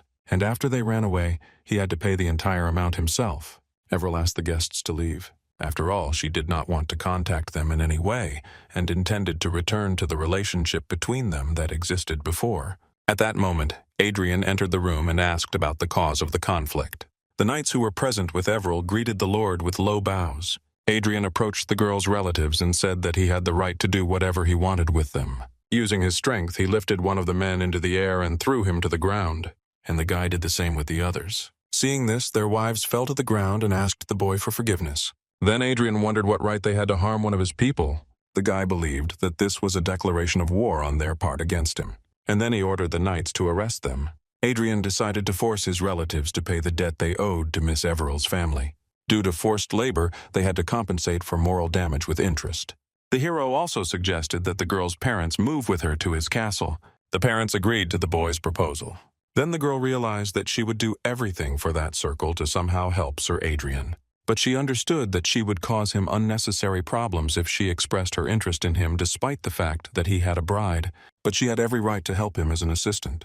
Events moved to the empire of Brigham, the Duchy of Francis. One of the 4 great dukes of the Brigham Empire, Duke Francis, was reviewing the news about Everill. He understood that the girl had a high chance of winning the Saints contest, and he didn't like that at all. Therefore, he ordered his knight Gregor to get rid of his rivals. Meanwhile, Adrian Lawrence received a message from the Duchess of Riverdale. She warned the boy that Duke Francis was doing some strange things and asked the boy to be careful. This moment in the emergency waiting room at Lawrence Castle, the knights shared their achievements with the Marquise's team. The guys believed that their security system was almost perfect, and only someone at the level of an aura expert could try to harm them. The Lord strictly calculated their working hours and monitored the condition of the knights. During the conversation, they addressed one of them, named Sir Damien, who was sitting with his head bowed. When one of them approached and touched him, he saw that the boy's eyes were not the same as usual. But a few minutes later, the guy said he was preparing for a special operation, getting into character. They were going to go to Hadrian's castle, and their target was Everill, not the Lord. And before heading to the castle, one of the knights watched Marquis Lawrence from afar. But their conversation was interrupted when a report came in about intruders in the North Wing. The intruders were 5 expert-level Asanas who were armed with power daggers. The knight's task was to maintain the reserve team in the North Wing, as well as prevent the opponents from escaping. Their target was the farthest room of the North Building next to the Lord's office. When Damien and Farman ran into the room, they saw Everill and 2 guards. They didn't want to let the knights get any closer. After all, no one in that castle had the right to approach the girl, except for those appointed by the Lord personally. Then one of the knights took the Sword of Aura to help. The guards realized that these were not real knights, but assassins sent by the enemy. At this moment, the girl used her strength to repel the attack against the guards. The knights realized that information about their operation had been leaked. At that moment, Adrian entered the room. He remembered that he had recently caught sight of one of the boys in the crowd. The hero immediately recognized Gregory Hayden, and the other was named Augustus Knox. After consulting among themselves, the boys wanted to attack Lorenz. Therefore, they transformed into their true images. Adrian was impressed by Blue Moon's reincarnation, but thought it was 8th grade syndrome. The Blue Moon was a legendary organization involved in many mystical and bloody tales. Everyone was only speculating about this organization because no one knew if it was real or where it was located. It was because of their mysterious and bad reputation that the members of the Blue Moon often appeared as thieves in Rondel's tales, like witches on Earth. Even Adrian thought it was all a fabrication made up by parents to scare their children. He himself did not believe that the organization really existed. The hero could not understand how the boys from the Blue Moon were connected to the Duchy of Francis. After exchanging phrases, the guys decided to attack Adrian. With their power, they summoned the spirit. But Adrian, aiming his weapon at him, struck first. Using a power attack, he neutralized his opponent. Adrian reported that he was not only an aura expert, but also a beast tamer. This made one of the guys very angry, and he decided to launch a mental attack. But it didn't hurt Adrian at all. Then the guy decided to use his spiritual skill and attack the hero again. But again, nothing worked for him, and he fell to the ground helplessly. Since the abilities of the Owner of Fate were transferred from virtuality to reality, such attacks had no effect on Adrian. At that moment, the guys realized that it would be very difficult for them to fight such a magician. No matter how hard they tried, they couldn't determine his identity, even when he was standing right in front of them.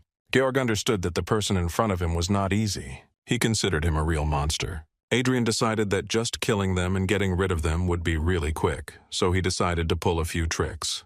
And it worked even better than he expected. And then, coming closer, the hero healed one of the boys. Having regained their strength, the boy announced that he had no desire to fight them. And I wanted to meet their leader. After that, Adrian let them go. On November 29, 2019, an announcement was sent out to the entire world from the Holy Lands of Everhill. 15 female and 11 male candidates were elected to the position of saints. The competition to select the 2 leaders has begun.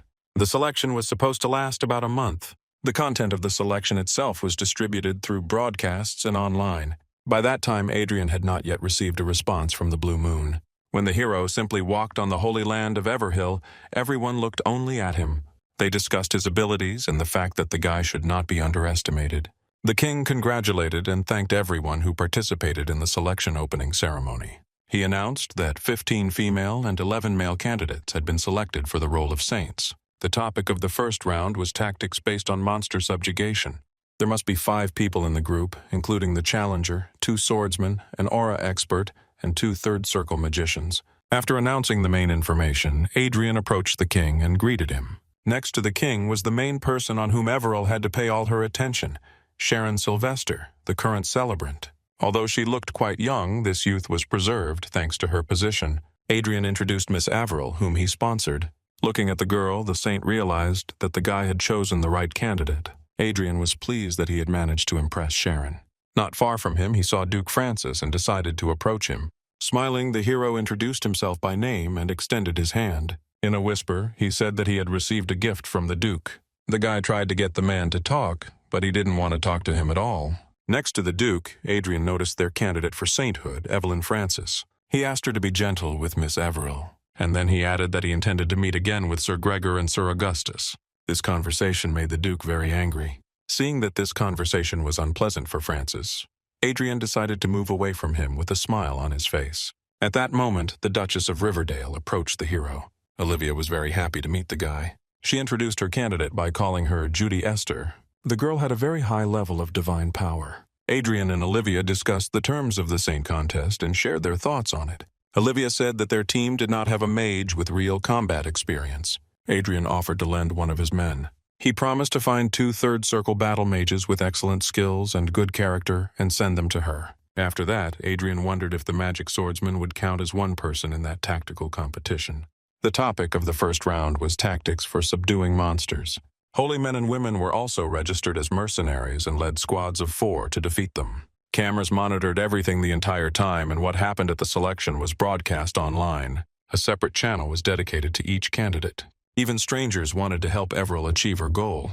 Therefore, they brought the prey to the girl and wanted her to pass it off as her own. When the elves first appeared on the broadcast, they attracted a lot of attention with their chic appearance. But due to the inherent difficulty, they only focused on the tasks and performed them perfectly, turning their broadcasts into a kind of documentary. It didn't matter how enjoyable they were to watch. If their content was boring, people got bored too. So when the participants started warming up, the audience started moving. And unlike the channels of other candidates, the channel Evrial, which kept entertaining moments like youth melodramas, began to arouse great interest. And the candidates for the role of saints from high-ranking aristocratic families were thieves, so public opinion put increasing pressure on Everil. After all, the girl was completely different and treated everyone equally well, regardless of status. Therefore, all the people sincerely wished that Miss Everil would become a saint. Thus, people collected monster corpses for the girl. And she, in turn, believed that she had to give it her all 100%. Meanwhile, Adrian met with the Archbishop. The boy handed the man the Orichalcum which had divine power inside. This is a relic that was about 20,000 years old. Then the boy said that with the help of outstanding craftsmanship, they could repair the relic. And this was possible because only part of the sacred magical chain from the mythical era was destroyed. The Archbishop decided to help the boy restore such a thing. The royal family, as well as the imperial family, of each country owned at least one such relic. Therefore, the Archbishop believed that there were many different ways to advertise such antiques. Adrian did everything to make Everil a saint. He used every available means at his disposal to ensure that their efforts were not in vain. A few days after that, Adrian met with craftsman Kobe Ventry. The man was very happy to meet Adrian Lawrence. The boy held out the object he wanted to restore. Kobe immediately recognized it as a sword hilt and one with ancient magic. The man had previously seen a similar object deep inside the church, and in comparison to them, the handle was in almost pristine condition. And Kobe also said that it was a holy sword, and at that time there were only 3 of them in the church. In general, there were only 6 holy swords in the world, and the one the hero had was the 7th. When the sword was in full condition, a blade of divine light emerged from the heliotrope. And if the literature is to be believed, that type of blade could be compared to an aura sword, which was much more effective against demons. And also this universal item could transform all types of energy into a blade. Then Adrian realized that with the help of this sword, he had won the lottery. To repair it, the man will need heliotrope and a few new tools. Adrian paid the man a large sum to repair the sword. Kobe didn't object because the value of that item was really great. He asked to be given a week to repair the relic for the sake of his honor as an engineer. Adrian believed that if he could form an aura-level blade using mana, he would be able to step up and play the role of a magical swordsman, and maybe also get its compatibility with a magic staff and use copies. But suddenly, Adrian was informed that Miss Averil had been kidnapped. The events moved to the Dragonlands and the border of the Croizen Empire. The kidnappers were ordered to get rid of the heroine, but for some reason, their attacks had no effect on her. At that moment, one of Phoenix's men appeared next to the kidnapped girl. Gregory informed Adrian that they had managed to find those responsible for the kidnapping of Miss Averil. He also wanted to know who was involved in the girl's kidnapping, since they had only caught the middlemen. But Adrian couldn't understand why Gregory was helping him. Then the boy reported that he had received an order from their leader. It was said that Miss Averil would be in danger, so they were ordered to rescue her as compensation. The leader also said that the Duchy of Francis was no longer of value to them and also ordered them to move to the base. In a blue moon, the leader did not interfere much in the affairs of the boys. Except for truly necessary orders, they acted autonomously almost all the time. But since the assassination attempt on Mrs. Evelyn that time, instructions have been issued to all members of the Blue Moon, and they were forbidden to harm Adrian Lucas. After everything the hero heard, he thanked them for saving the girl and decided to forget about what had happened between them before. The leader of the Blue Moon was expecting Adrian's visit, and his people came so that the boy could visit them at any time. But the hero suggested that it could be a trap, because they invited him to their place so easily. But looking at their faces, he realized that this was not the case. Gregory handed the guy the password and the terminal they used once in a blue moon. It was connected to Augustus and Gregory's terminal, so Adrian could call them at any time. Since the unprecedented case of the abduction of a saint during the selection was broadcast live the entire time, the whole world was on its toes. But the boy still couldn't understand why the leader of the Blue Moon Tuck had changed his attitude towards him. Adrian decided to meet the saint. The girl reported that the echelons of their church called the boy a rule breaker. Because of this, a fight broke out between them. Because the candidate in the festival was kidnapped by people who broke into the middle of the competition, and the church didn't even want to look for her until the hero himself found her. The guy assumed that this was the end of his good image, which he had held on to for so long in front of the saint. The woman told him that there was a suspicion within the council that the incident had been planned by the guy, but she was convinced that there was not a drop of lie in his words. After that, the holiday brought together all the candidates' sponsors for a meeting. The reason for this gathering was the desire to reveal the whole truth about the kidnapping that had taken place the other day. Ash presented the mirror of truth, which reflected all truth. With the help of that mirror, the woman confirmed that the kidnapping was not the initiative of Miss Averil Barnett and Marquis Adrian Lawrence. So she wanted everyone to go to the mirror and prove their innocence to it. At that moment, Adrian entered the hall with his knights. He reported that the culprit who tried to harm the girl was a grandmaster, so he came to help figure it out. The saint told everyone to approach the mirror one by one. The Elysian Nation Union Queen of Elfheim and Claudia Helwyn decided to go first. Claudia Helwyn said she had nothing to do with the kidnapping of the saint candidates. Grace wasn't involved in this either.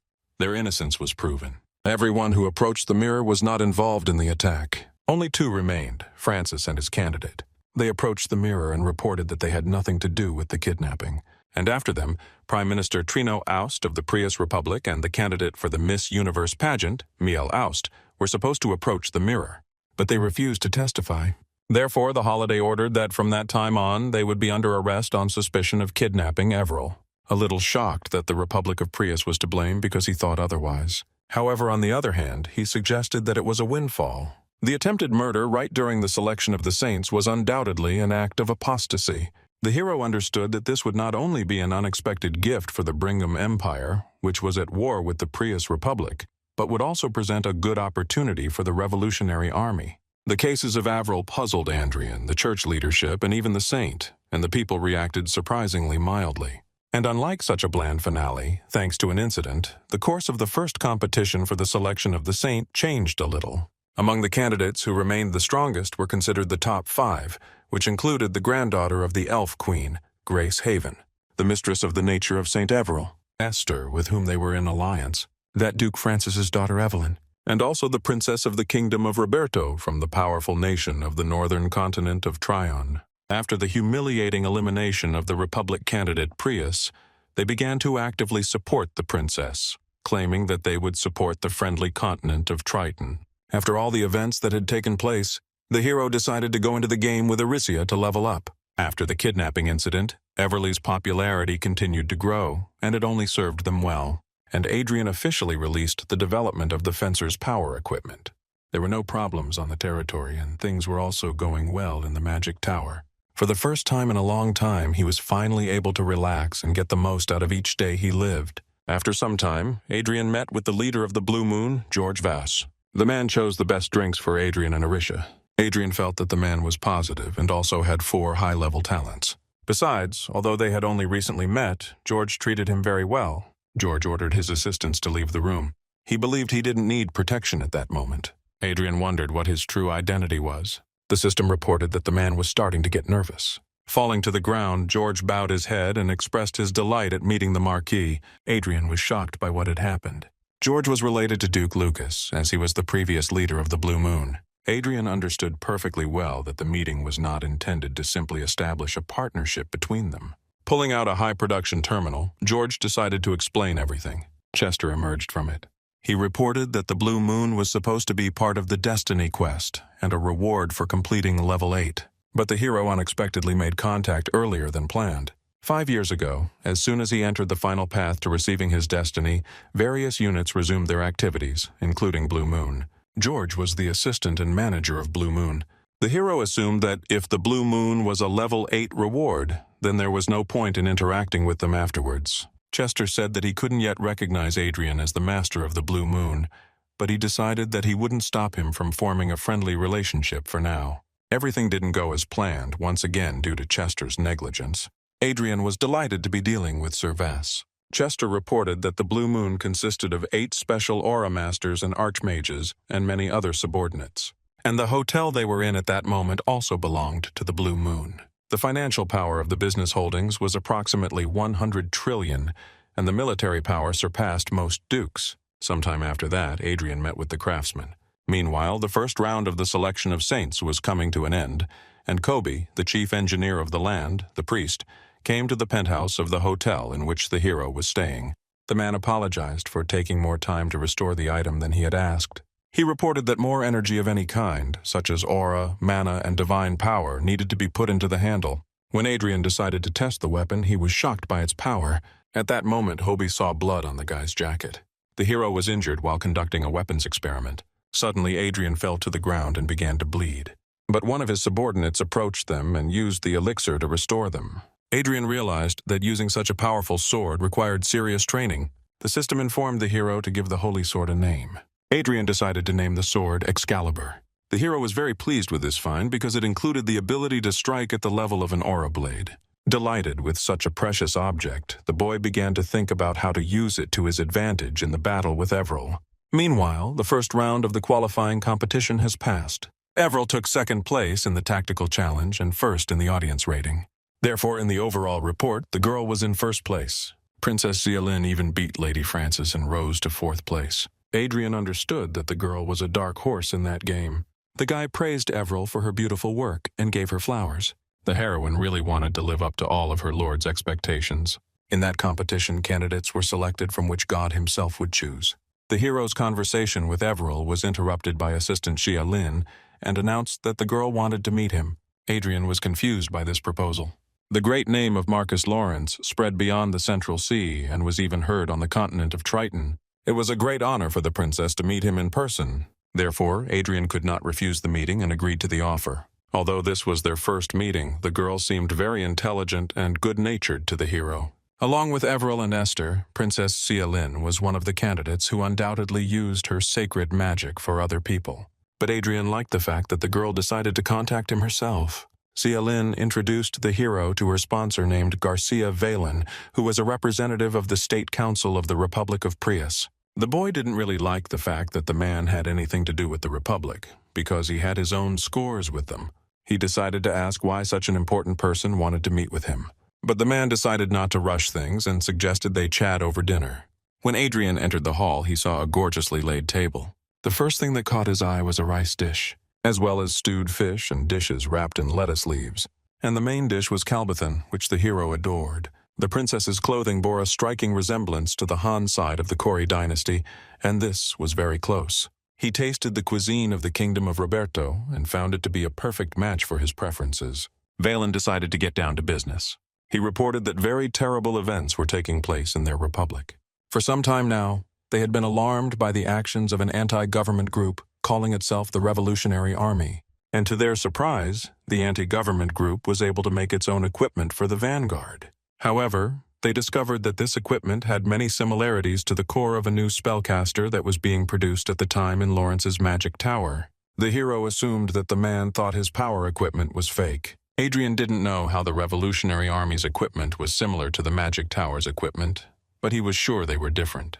So the man suggested they file a claim that they stole Marquis Lawrence's technology. Adrian realized that the man wanted him to accuse the Revolutionary Army of stealing his technology, but the boy could not understand what his benefit from that deal was. Valen offered to pay for it on behalf of the Republican Army. Adrian wondered whether it would be right to strike such a blow at the Revolutionary Army for the sake of the Prius Republic. He asked the princess what she thought, but she decided not to interfere in such a conversation.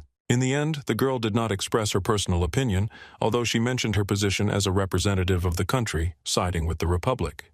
Valen continued to persuade the guy, because he could earn more than 50 trillion from this for a simple nod of his head, but Adrian decided to refuse. This made Valen very angry. But the boy quickly calmed him down and told him not to forget that they were on the continent of Desteron. At this point, the Brigham Empire and the Prius Republic were at war. Therefore, the hero did not want to participate in something that could lead to the defeat of the Brigham Empire. Hadrian had no reason to put the Empire at a disadvantage in that conflict. After all, he understood that in the long term, a conflict with the Brigham Empire would bring great losses. The guy believed that the government should have solved its internal problems on its own. Valen felt very angry, so he ran out of the room without even saying goodbye. And Adrian decided to continue the delicious meal. After the meeting, the guy posted on his social media page about the incident that occurred. Even the king felt confused when he saw this information. He believed that if they ignored this situation, Marquis Lawrence would create something similar again. But the high-ranking aristocrats only met in words to develop appropriate measures, and in reality, they arranged a court hearing. The guy's post quickly spread around the world and caused a scandal not only in the Republic of Prius, but also in the kingdom of Reinhardt, which is why the hero was summoned there. Otis suggested simply ignoring what happened, but the Marquis of Triton was very indignant at what had happened. But Arisha interrupted their conversation and asked, what was Marquis Lawrence wrong about? Triton reported that the boy had frivolously revealed the secret of the Republic's power to the whole world. Arisha believed that the blame for the fact that it had come to light and created problems should have been placed on the authorities, not on Hadrian. The king agreed with the girl's words. But Triton tried to prove that no matter how immoral the deal was, its details could not be disclosed and put the partner in an awkward position. The fourth child in the kingdom, the first daughter and third in line to the throne, Princess Diana wondered what Adrian believed, since he behaved so calmly while discussing the consequences. The hero replied that he had taken precautions for such an eventuality. Since they were talking about an uninteresting topic, the boy recorded their conversation. After hearing the conversation, Michelle believed that if he posted it online, the Brigham Empire would have no choice but to intervene. After all, those who valued their reputation would be obliged to stand up for someone who made personal sacrifices for them. That is why Adrian sided with the Brigham Empire and remembered the continent as Defter. Then this will become a problem for the kingdom of Reinhardt and the Republic of Prius, and the issue of the Brigham Empire will also be raised. A video of the conversation with the representative of the State Council Garcia was posted after the meeting to develop appropriate measures ended. As expected, when the video was posted, not only the allies of the Reinhardt kingdom issued a statement in their support. The Prius Republic declared its surrender, and a decision was made to lift economic sanctions against the kingdom of Reinhardt. The princess was impressed by the hero's intelligence and believed that he would be the perfect match for her. But he already had a bride. Meanwhile, her servants received a message from the Sacred Land, however, that the second round of selection would be held simultaneously with 2 participants. The girl understood that a competitive environment would be created in that round. It was said that she would be taking part with Everil Barnett, who was sponsored by Marquis Lawrence. Preparations were underway for the second round of selection.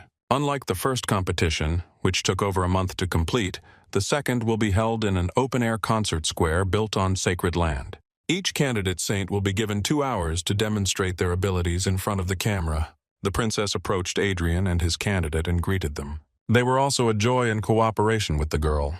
Complimenting the girl, The hero said that she looked like she was about to dance. Since he had long been interested in the art of Triton's magic, he was eagerly awaiting the start of the round. The princess believed that Miss Evelyn was not a worthy competitor in this round. After all, before, she was just a human and did not possess any talents except divine power. He quickly announced that the competition would take place in 3 minutes, and everyone had to get ready. As she went on stage, the princess thought that she should become a saint to support her country. Entering the square, she began her dance and used the power of the white tiger. Adrian carefully followed the girl's movements. He believed that she was at the level of the 4th circle, but with her sophistication, the girl was able to compete with any archmage. The hero was sure that if everything continued in the same spirit, Princess Xia Lin would take a high place in the second round of selection. When it was Everill's turn, Adrian decided to recreate the girl's workplace, where she used to work. The audience didn't understand what the store had to do with the Saints competition. Then the guy explained that anyone could come up and buy something from a seller who was a candidate for the holiday. With everyone who approached Everil, the girl smiled sweetly and helped the buyer with the goods. This clearly showed how close she was to the people, despite her sacred status. This was exactly the reaction Adrian was counting on. The emphasis was on showing her as some kind of acquaintance, as if she were no different from an ordinary viewer. And instead of dragging in fictional talents and performances, the goal was to humorously highlight Everil's unique strengths. The princess understood the intention of Adrian's team, and she liked it. At that moment, Adrian said that every performance needed a beginning, development, and climax. Suddenly, with a snap of his fingers, the hero blew up the store. Countess Klein appeared before them in a rather unusual appearance. She was a voracious demoness and aura expert who required 3 meals a day, plus snacks. Adrian reported that it was part of the performance. Everil, the visitors, immediately went to the emergency exit. And in the meantime, she will deal with the thief. When the Countess wanted to attack the girl, she used an aura blade. Everil and Aricia had this fight, so everything was under control. The girl performed each movement according to a certain pattern, and thus, with the help of her abilities and sword, she was able to defeat the thief. Their supermarket almost fell into the clutches of snack demon Everil Barnett, but the judges didn't like it. And the Saints Selection Committee withdrew points for the second round because her performance could not be fully credited to her. The points were taken more than Andrian expected, but the audience liked it. Therefore, the girl was in first place in the audience rating. The long process of selecting a saint was finally coming to an end. However, the selection of the saint was expected to end in the 3rd round, but it was postponed due to an unexpected incident. The Prius Republic has won a major military victory over the Brigham Empire. Therefore, the Brigham Empire wanted to do everything possible to wipe out the Prius Republic of the Earth merger. The best solution for the Republic in that war would be to use the advantage of the homeland. This great victory of the Prius Republic hit the pride of the Brigham Empire hard. The Brigham Empire's losses in that war were 92 sky fortresses and 2,300 advanced detachment fighters. The Republic also suffered heavy losses, but they still turned out to be 5 times smaller than the Empire. The Republic of Pruos was doing much better than Hadrian had thought, and judging by everything, that victory was a consequence of orders from above in connection with the upcoming elections. Adrian believed that this was the end, and they would not be able to win that battle. No matter how selfish he may have considered himself, his stupid decision jeopardized the survival of the Republic's 500 million inhabitants. After all, he started the war in the first place by giving the Republic of Prius a false destiny. Therefore, he decided to help the Revolutionary Army. The only remaining rivals were President Fairmont and Louis Fairmont. The presidential palace in which they were located was well guarded by aura masters and archmages. There was a high probability of letting them in if they hid in the underground bunker under the Creator. If everyone unites with Marshal Anson, they will have the opportunity to capture the capital. But it will be very difficult to achieve victory in a fairly short period of time. All they needed to do was ensure new recruiters would arrive once it started. Meanwhile, one of the knights came to his lordship and told him about the events from the front. There are a lot of troops stationed at the presidential palace, so the man asked the commander to send at least a small part to the front. But he refused, explaining that war was for soldiers. At that time, it was proposed to allow high-ranking officials and politicians to take refuge in the presidential palace, because sending troops to protect them could really help in military operations. But the commander also refused such an offer. At that moment, Secretary Koch entered the office. He reported that the young master, Louis, wished to use the main hall of the presidential palace and asked for permission. The guy decided to throw a banquet. He was going to invite the heirs of large companies and give them the opportunity to chat all together. The commander decided to agree and gave permission for this. He agreed because Louis was throwing a difficult party and wanted to make a connection to get funding. Even the guests themselves didn't know if it was right to throw such a party right during the invasion of the Imperial Army. But Louis explained that even if enemies knocked on his door, they would succeed, because he was the master of the fate of Archduke Lucas. During the party, one of the soldiers entered the hall. He reported that a large unit of the advance guard had stormed the presidential palace, bypassing the capital's defenses. The boy rose to his feet and shouted to the presidential squad to protect him. There was no longer any courage or bravery in his eyes. Then the boy decided to run away. Louis went to the underground bunker. But he didn't have time to hide, because the presidential palace guards rebelled against Fairmont's corruption and attacked the boy. He did not want to accept the fact that someone could speak out against him. And the commander of the boy's guard was already cooperating with the Revolutionary Army at that time. But the guy managed to hide with his guards in the elevator. When he got out of the elevator, he saw his father.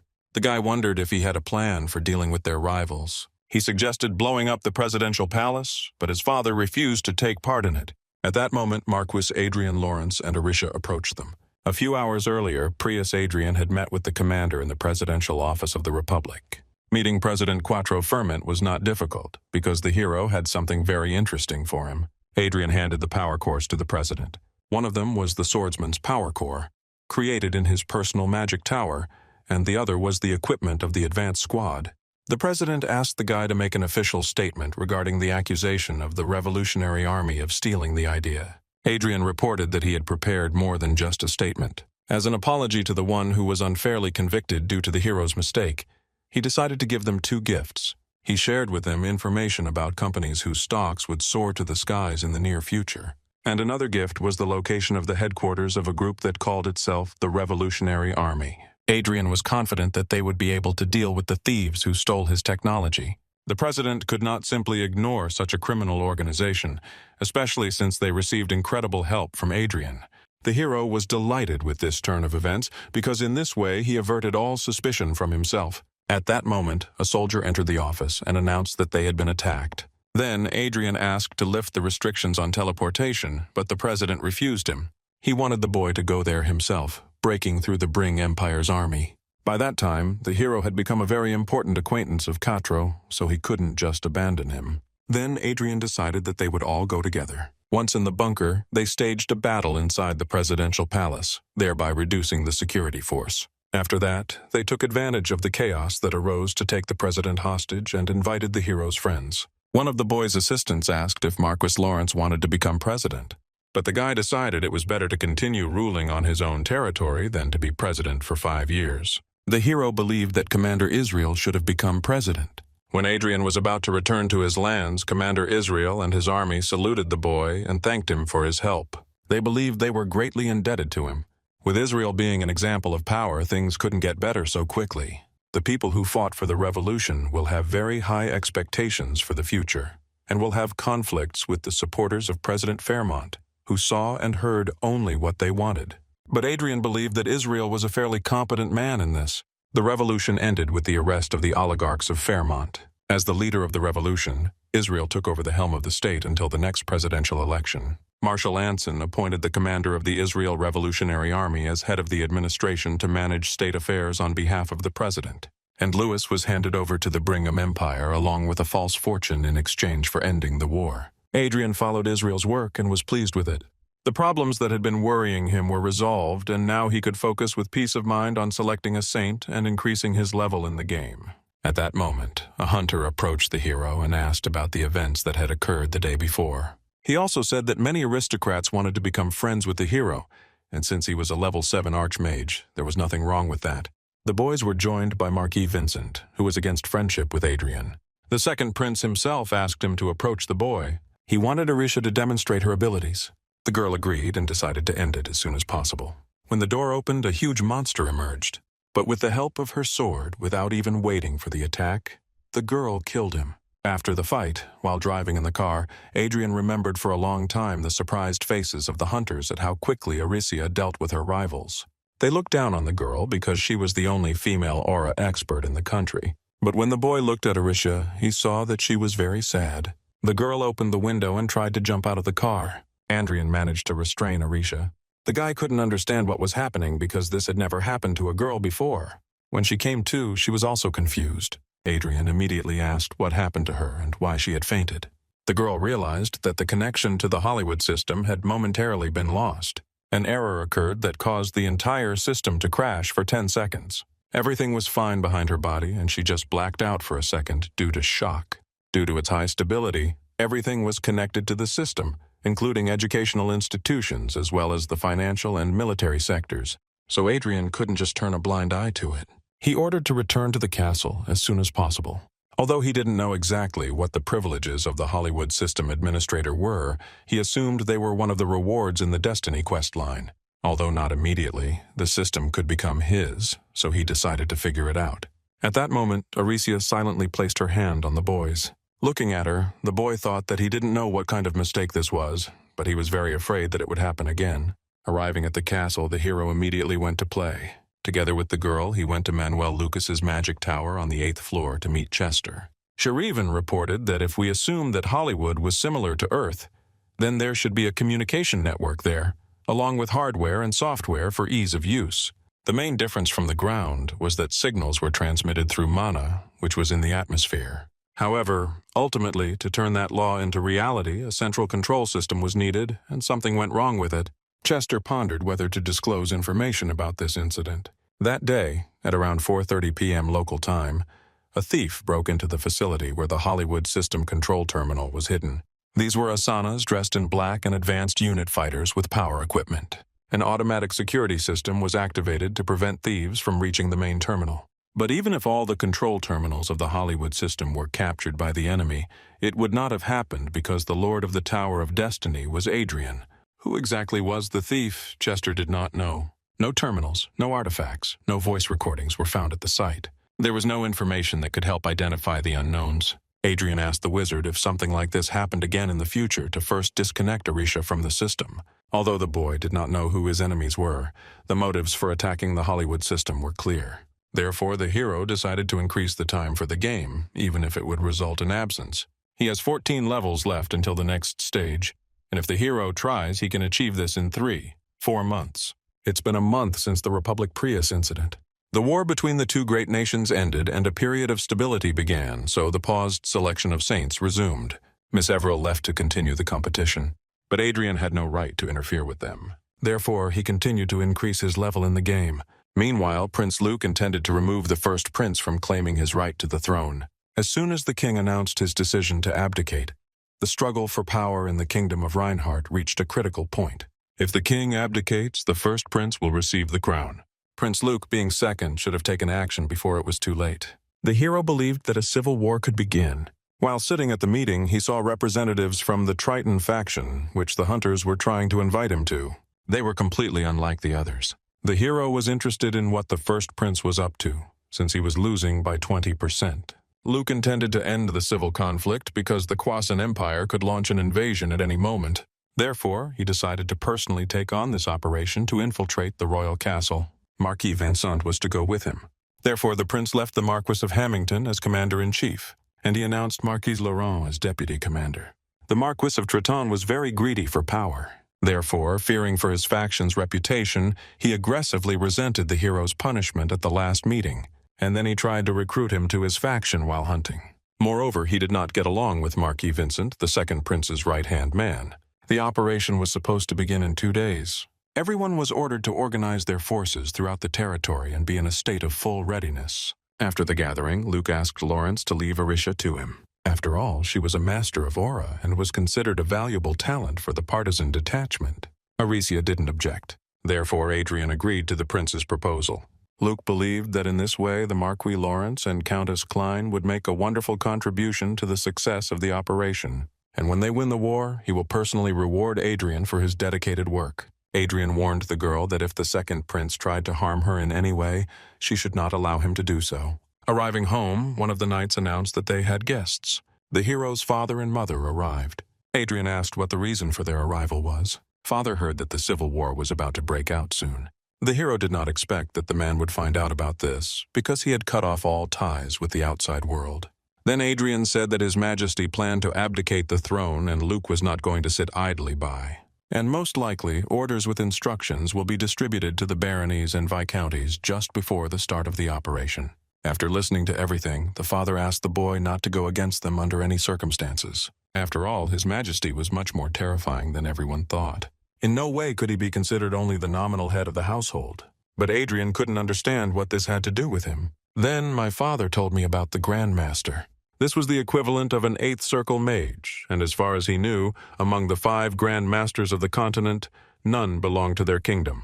Previously, their family had served the king in the court affairs department for a long time, but one day, due to the death of their grandfather, access to the palace for their family was cut off, and the father had no choice but to enter into a risky marriage that would entail a decline in the status of the name.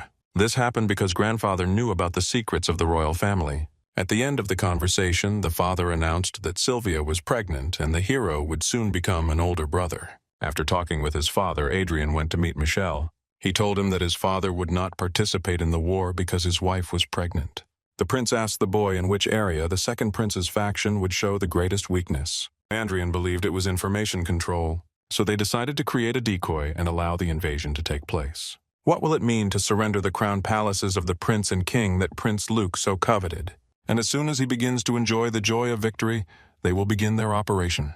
But Adrian believed that Luke could have led his faction into the castle and locked it up there, and this will be the worst move in this position for the second prince. After all, this would mean betrayal from within. The second prince will be happy, telling the story that the crown prince fled without having a clue about what really happened.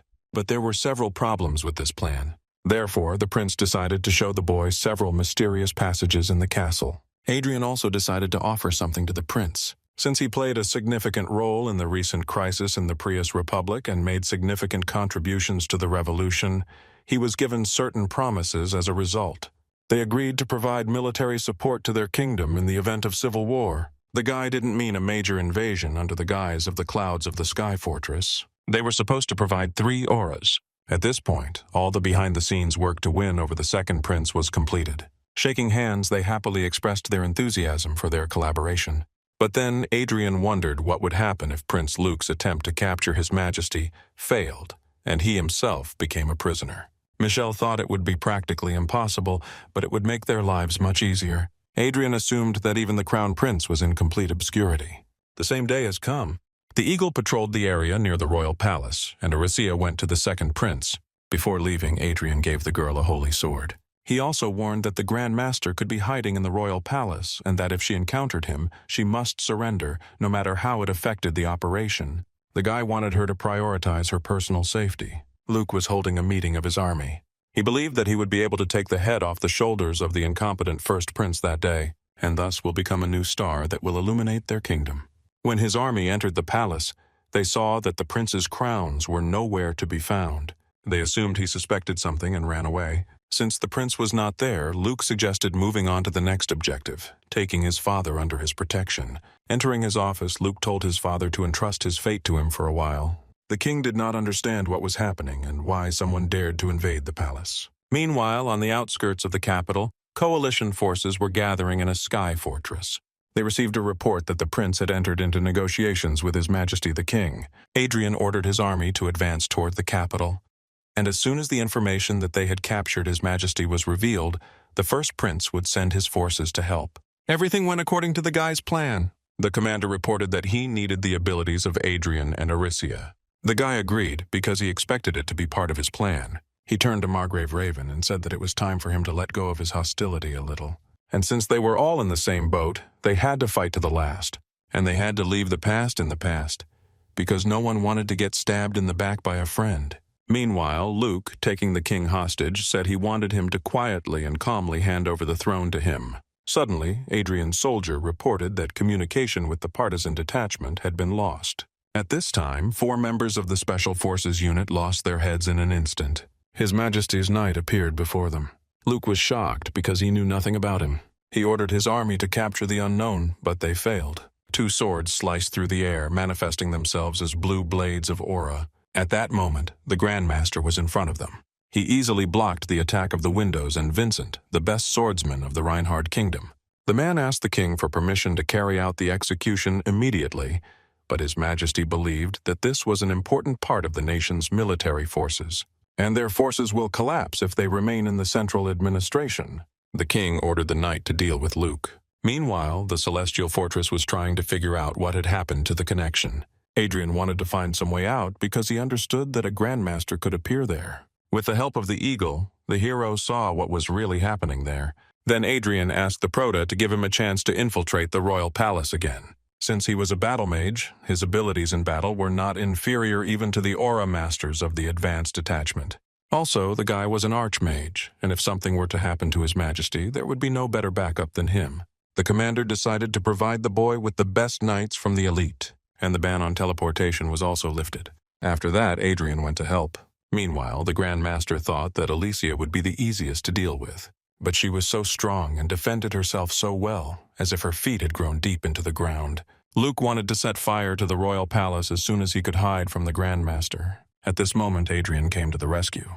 Through the eagle and with the help of Alicia, they managed to kill Luke. Then the Randmeister realized that they were pretending to be on the prince's side, but in reality, they were waiting for the right time to kill him. At that moment, Adrian Lawrence's voice rang out. He decided to appeal to the king. The guy wanted them to make a decision on the situation before war broke out.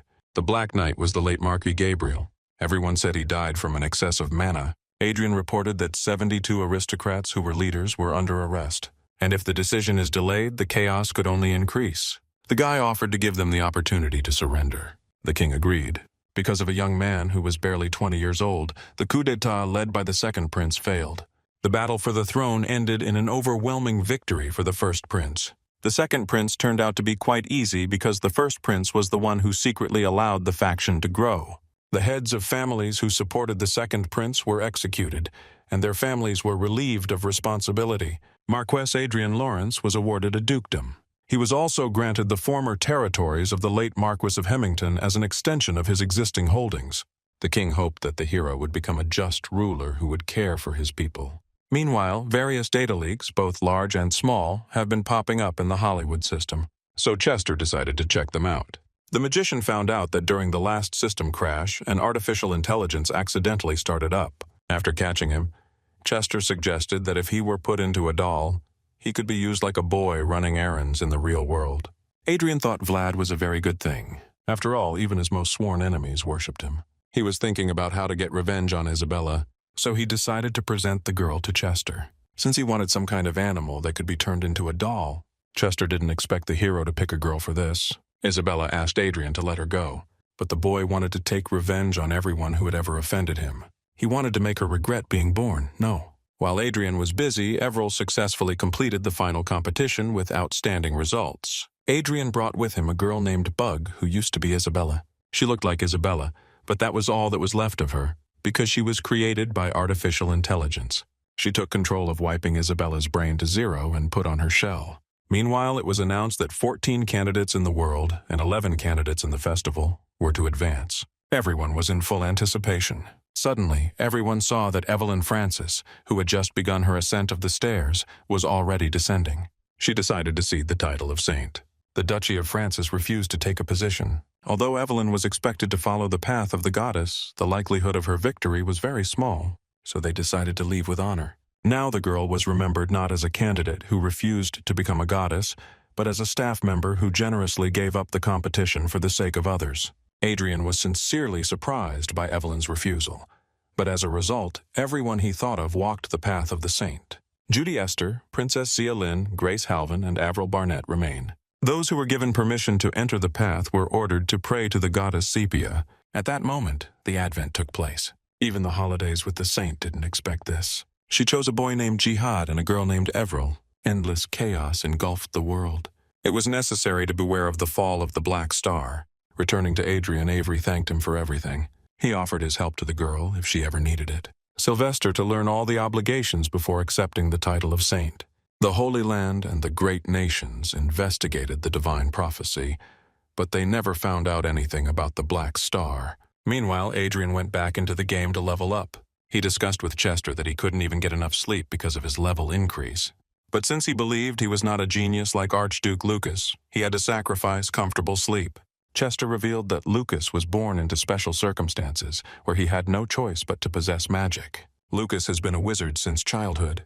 Adrian couldn't believe it, because he knew that he was from Earth, so he couldn't have been a wizard since childhood. Chester said that mages existed on Earth but were weaker and less powerful. Duke Lucas was the eldest son of a declining wizarding family. Even as a magician, he could barely manage to conjure a small fire at his fingertips, which was definitely less effective than a lighter. During his research, an accident occurred, and that's how the man ended up there. But unlike the hero who recovered from death, Lucas was transported to that world by powerful blasts of magic. Adrian had come there through fire and water, carrying only his own fists, while the mage had started with powers on the level of an archmage, so it made no sense to simply compare their positions. Unlike Chester, who once experienced an untimely end, the magician was almost accidentally transported to another world. Adrian's path meant even more than the one taken by Archduke Lucas. The boy asked Chester what the goddess Sepia's last words meant. As it turned out, they were being dismantled by the people of the sacred land. He couldn't say for sure, but he had some understanding. Therefore, I thought it would be better if the hero figured it out himself. He gave the boy the materials he had at his disposal to resolve the situation. A book called The Reasons Why the People of Rondel Didn't Go into Outer Space, despite their level of technological development. Up until that point, the hero was just trying to survive, so he didn't have time to really think about space or anything else. Physical strength there appeared under the guise of physical abilities, and Rondel, unlike Earth, had special conditions that made it much easier to go into space. The guy decided to investigate this situation, and as a result discovered that all roads led to the goddess Sepia. He realized that the physical laws of that world were radically different from the universe in which Earth was located. That the Milky Way, that the other stars that could be detected in Rondel's sky were just an illusion. The ultimate Rondel turned out to be a giant cage with its own limitations, from where demons constantly invaded. The guy believed that for the world to be full of magic, it was impossible to approach it with traditional ideas. In past research, he had observed the world outside only visually, and now he decided to try to approach it through the lens of magic. He equipped his ship with a man-made detection device, like the Rondel version of the Hubble telescope, and his assumptions were correct. But suddenly, out of nowhere, the saint with his holy knights burst into his dwelling and arrested the hero because he had gone against the goddess's prohibition and committed blasphemy. The emperor of the Brigham Empire pulled the hero out of that mess by donating a large sum of money to beg for forgiveness. But the hero did not stop and created a new device that was able to observe the true essence of the universe. Therefore, I found out that the night sky of the Earth and Rondel were very similar. Adrian watched the night sky for a long time and all the while felt some discomfort. The constellation of the sky of the Rondel was a reflection of the constellation of the Earth from left to right. That world was connected to the hero's family, and there was a possibility that it was the other side of the Earth. Thus, Adrian understood what Chester was talking about. He suggested that the Black Star was a planet on the other side of that world. If everything turns out to be true, then the goddess's prophecy could mean that there was a growing problem between the worlds. This was a global threat. Since Adrian couldn't tell anyone about this, he didn't know what to do next. He thought if the prophecy was only about demons, it would be much easier. The hero was back in the game and trying to increase his level, but he was mentally pondering the situation he had found out. He managed to reach level 250. Thus, the boy was transported to a secret location that was created by God Ariel. This was the first raid in 6 months. The named monster, Valak Tarns, was summoned to battle, and all that remains for the hero is to continue his path because it has already been determined for him. Therefore, he entered the battle with confidence. Tarns was a very powerful monster. He was a raid boss whose security level was significantly higher than the Death Knight the hero encountered after reaching level 200. But the hero had absolutely no doubt about their victory. Therefore, the boys managed to successfully conquer the monster named Valak Tarnis. Chester praised the boy and said he did an excellent job. However, he warned that next time it would not be so easy to win the battle. Moreover, at that stage, Arisha's growth stopped. But in the final battle, Adriano realized that their honed teamwork had led to an incredibly effective synergy.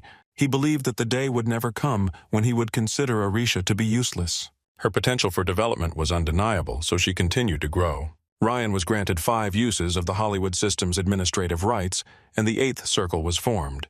The events have moved to the capital of the Kingdom of Reinhardt, Lionel. Adrian met with Mark, head of the Planning and Coordination Department of the Ministry of Justice. The man wanted to invite Adrian to dinner. The reason the hero came there was to appoint Gregory to an official position. Arriving at the king, the boy reported that Comet Reinhardt desired an audience. But the boy wanted to tell about the birth of a new aura master in their kingdom. At the same moment, Princess Xia Lin of the Roberto Kingdom arrived at the kingdom's emergency teleportation gate. Adrian was surprised by what he heard, because they reported that the girl was in a rather injured state. They came running to help. The princess was lying on the ground and barely breathing. Adrian ran closer and asked everyone to move away and began to restore life. He didn't understand who could have done such a cruel thing to a girl. Since she had less than half of her internal organs left, simple healing magic was not enough. Taking the girl in his arms, Adrian announced that he was taking her with him. After all, she didn't need healing magic, but the magic of the 8th circle of resurrection. After some time, the girl came to her senses and saw Adrian next to her. He informed her that she was in the central city of Marincove. The kingdom of Roberto were the rulers of the east of the Triton Rondel continent. After the fall of the regime of President Fairmont in the United Republic, the revolution caused cracks in the barrier protecting the royal family. It was this that led to the usurpation of the emperor's throne. In Roberto's kingdom, the word of the nobility has always carried more weight than the royal family. The hero suggested that the desperate attempts to win the saints' competitions were also used to restore the influence of the royal family. Adrian told the girl that he would help reclaim their kingdom, but the princess didn't want to cause him trouble for nothing. Then the hero asked to give him a small island in the stormy sea for free use for 50 years, and he in turn would stop the uprising and prevent large-scale military actions from being triggered. His goal was the tourmaline in the bowels of that island, because everyone said that it had the largest deposits in the world. The girl was not sure that the hero would be able to stop that incident without causing a major war, but Adrian said that for him it would also be less energy-intensive. Therefore, the princess agreed to the boy's proposal. Adrian promised to do his best not to disappoint her. He decided to bring everything to a struggle between people, not heavenly fortresses, and first of all to push the Prius Republic into action. The leader of the revolutionary army was Emperor Dalian. Adrian suggested scaring the old man first. He and the princess set off to meet Israel. At that moment, Van Duyn entered the office. He was a great feudal lord and minister of war of the kingdom of Robert. When the man saw the princess there, he expressed his disappointment that she was trying to use foreign forces to win the fight. He had arrived to ask for support for their new royal authority in the kingdom of Roberto. His Majesty Emperor Dalian sent the boy a letter. It said that the man wanted to hand over 500 trillion loot so that he wouldn't interfere in the fight. These figures were practically equal to the national budget. But Adrian believed that money didn't decide everything in that world. Israel requested that the money be immediately transferred to Princess Xia Lin's account. And if they do, their republic will not interfere in the affairs of Roberto's kingdom. Adrian thought it was the perfect way to make fun of his husband. The feudal lord did not like this, and he angrily walked away. Since Israel decided to live for the sake of its people, it could not allow itself to be encroached upon by the nobility of another nation. After that, Adrian, Aricia, and the princess went to the Ven residence. The princess did not understand what was the hero's plan. Adrian decided to clarify the situation and find out something. The guy wanted to test the trust that had formed within the group. And he also had a perfect talent for creating conflict. The hero called for help from Sir Augustus, who possessed mental techniques. Meanwhile, Adrian learned about Michael Gale. It was a wizard from Riser Island. He had a 6th circle and also possessed an innate talent for designing and making artifacts. Adrian learned that 2 years after he entered the service of the Emperor, they had already launched an independent production of equipment for the advanced units. The man seemed very suspicious to the boy. The princess asked Lawrence to execute the Emperor herself. She wanted him for everything he had done to her. The operation plan was as simple as possible. They decided to cause chaos and then take advantage of it by hitting the top. Depending on how the situation develops, the princess may need to act on her own. Adrian and Aricia stormed the Emperor right into his domain. Immediately, the Emperor's guards surrounded the boy, but with the help of a fiery explosion, the hero was able to eliminate them. The battle was over at the exact moment they entered the palace. When the princess also appeared, she warned that she would come to take revenge on the Emperor. He made sure that no one escaped because every aristocrat was an enemy there. The Emperor urged his army to attack, but no one listened to him. The hero warned that in order to survive, they needed to lay down their weapons. And also, turning to the Emperor, he said that if the princess had not come running to him covered in blood, he could have held on to the throne. In the crowd of people, Adrian saw the Wizard Riser. He tried to attack the hero. Adrian thought he was an extra, but he turned out to be a puppeteer. This sometimes happened in games. The guy didn't think a dark magician could appear so suddenly. Adrian believed that he would have had to give up the title of Archmage if he had not experienced dark magic. The black magician met many people on his way, but for the first time they were able to feel his energy. Hadrian decided to put an end to him immediately and invited Aricia to do so. With the help of her strength and the powerful sword, the girl managed to cut off the magician's hand. But he wasn't going to give up. So he called his assistants to help. Hadrian understood that they were stronger and faster than the ordinary warriors of the advanced detachment. But they practically did not move regularly, which was unique for humans. Neither Hadrian nor the Black Mage was going to give up. But the guy was much smarter and was able to set the shield in the opposite direction. Thus, the attack was directed towards the opponent. Meanwhile, the princess wanted to deal with the emperor. She didn't want to kill him, but prepared something worse than death for him. The princess was very grateful to the boy for his help. She understood that if it weren't for Hadrian, she could have forgotten about the throne. The hero decided to return to the kingdom of Reinhard to explore the island of Ophelia. While the world was in a panic trying to figure out which faction the Dark Mage was from, Hadrian was also full of secrets. Therefore, the princess decided to preserve all the kindness that Marquis Lawrence had shown her as pleasant memories. Lately, Adriano has been diligently collecting tourmaline mines. He did this because he discovered in his notes a suggestion that tourmaline could partially replace diamond as a material for the core of a power movement. The cost of a single diamond accounted for half the cost of producing advanced equipment, so Adrian wanted to find the ratio of diamond to tourmaline. Conducting experiments, the guy spent large sums of money on it. By the time he got everything right, Adrian had burned through about 2 trillion. But they managed to find the true ratio in which the diamond was 210 carats and the tourmaline was 852 carats. Thus, they successfully managed to reduce the cost of producing a power engine to 20% of the original cost. The king wanted the boy to raise the price of a fencer who had recently been put up for sale. After all, I believed that at such a pace they were monopolizing the domestic market for equipment for advanced units. However, Adrian believed that the Royal Magic Tower's development department sensed an approaching crisis and believed that he was fanning the flames of competition. Adrian agreed with the king and decided to raise the price by 10%. After talking with Adrian, the king decided to talk to his son Michael. He didn't like Adrian's way of acting, so he considered the guy to be a very cunning guy. The king was sure that people were very cunning and that once they came to power, they would definitely want more. Michel did not support his father's position and considered Adrian very intelligent and incapable of meanness. And there were also many directions for the hero in which he could indulge his thirst for power and desire to show strength, despite the royal family. Michael intended to turn the kingdom into an empire, so he asked the king not to put pressure on Adrian. As Adrian and Aricia walked down the hallway, they saw Bug sitting on a chair and holding something in her hands.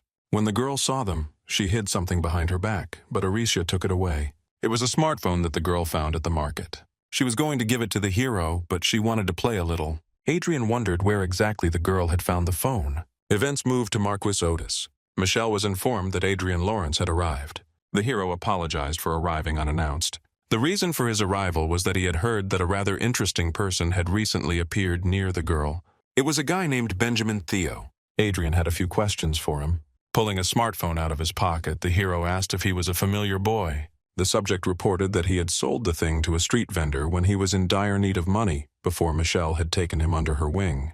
After that, Adrian stopped time and Michel seemed to freeze. He wanted to convey something important to the guy without any extra ears. Adrian asked what country the boy was from. Theo said he was from Singapore. He also added that his ship had crashed, and the guy himself had fallen overboard into the sea, and when he came to, he was already in the other world. After talking to the guy, Adrian realized that he understood absolutely nothing about magic and skills. Adrian wanted Theo to tell him about what happened on Earth after 2020. Theo said that he had an accident and moved to Rondell in 2020 and lived there for 21 years, but only 2 years passed on Earth.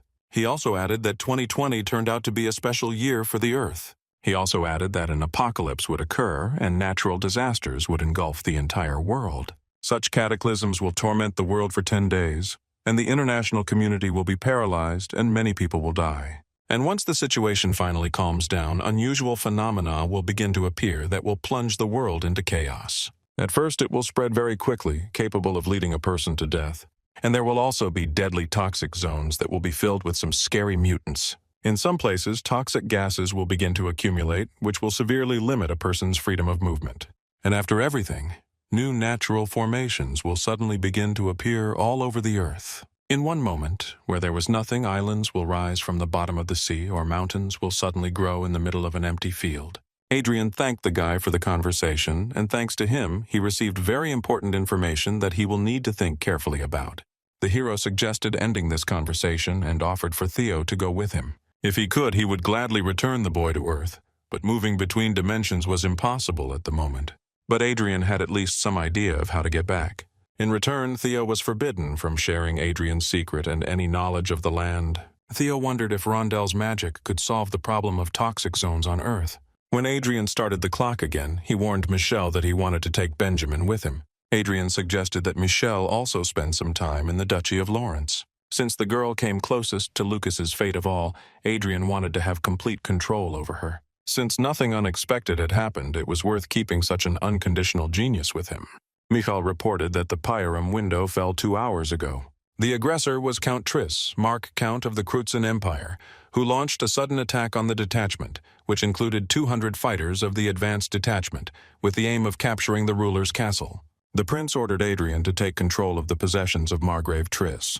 The hero realized that the prince's attitude was very different from previous kings, but he did not expect such a reaction. Adrian promised to make Mark Count Triss pay for his crimes. Michel also introduced everyone to another person who would be participating in the task. This was Marquis Gabriel James, the 6th Grandmaster of Rondel. Michel announced that he had removed all restrictions on the number of advanced detachments and sky fortresses that vassals were allowed to possess.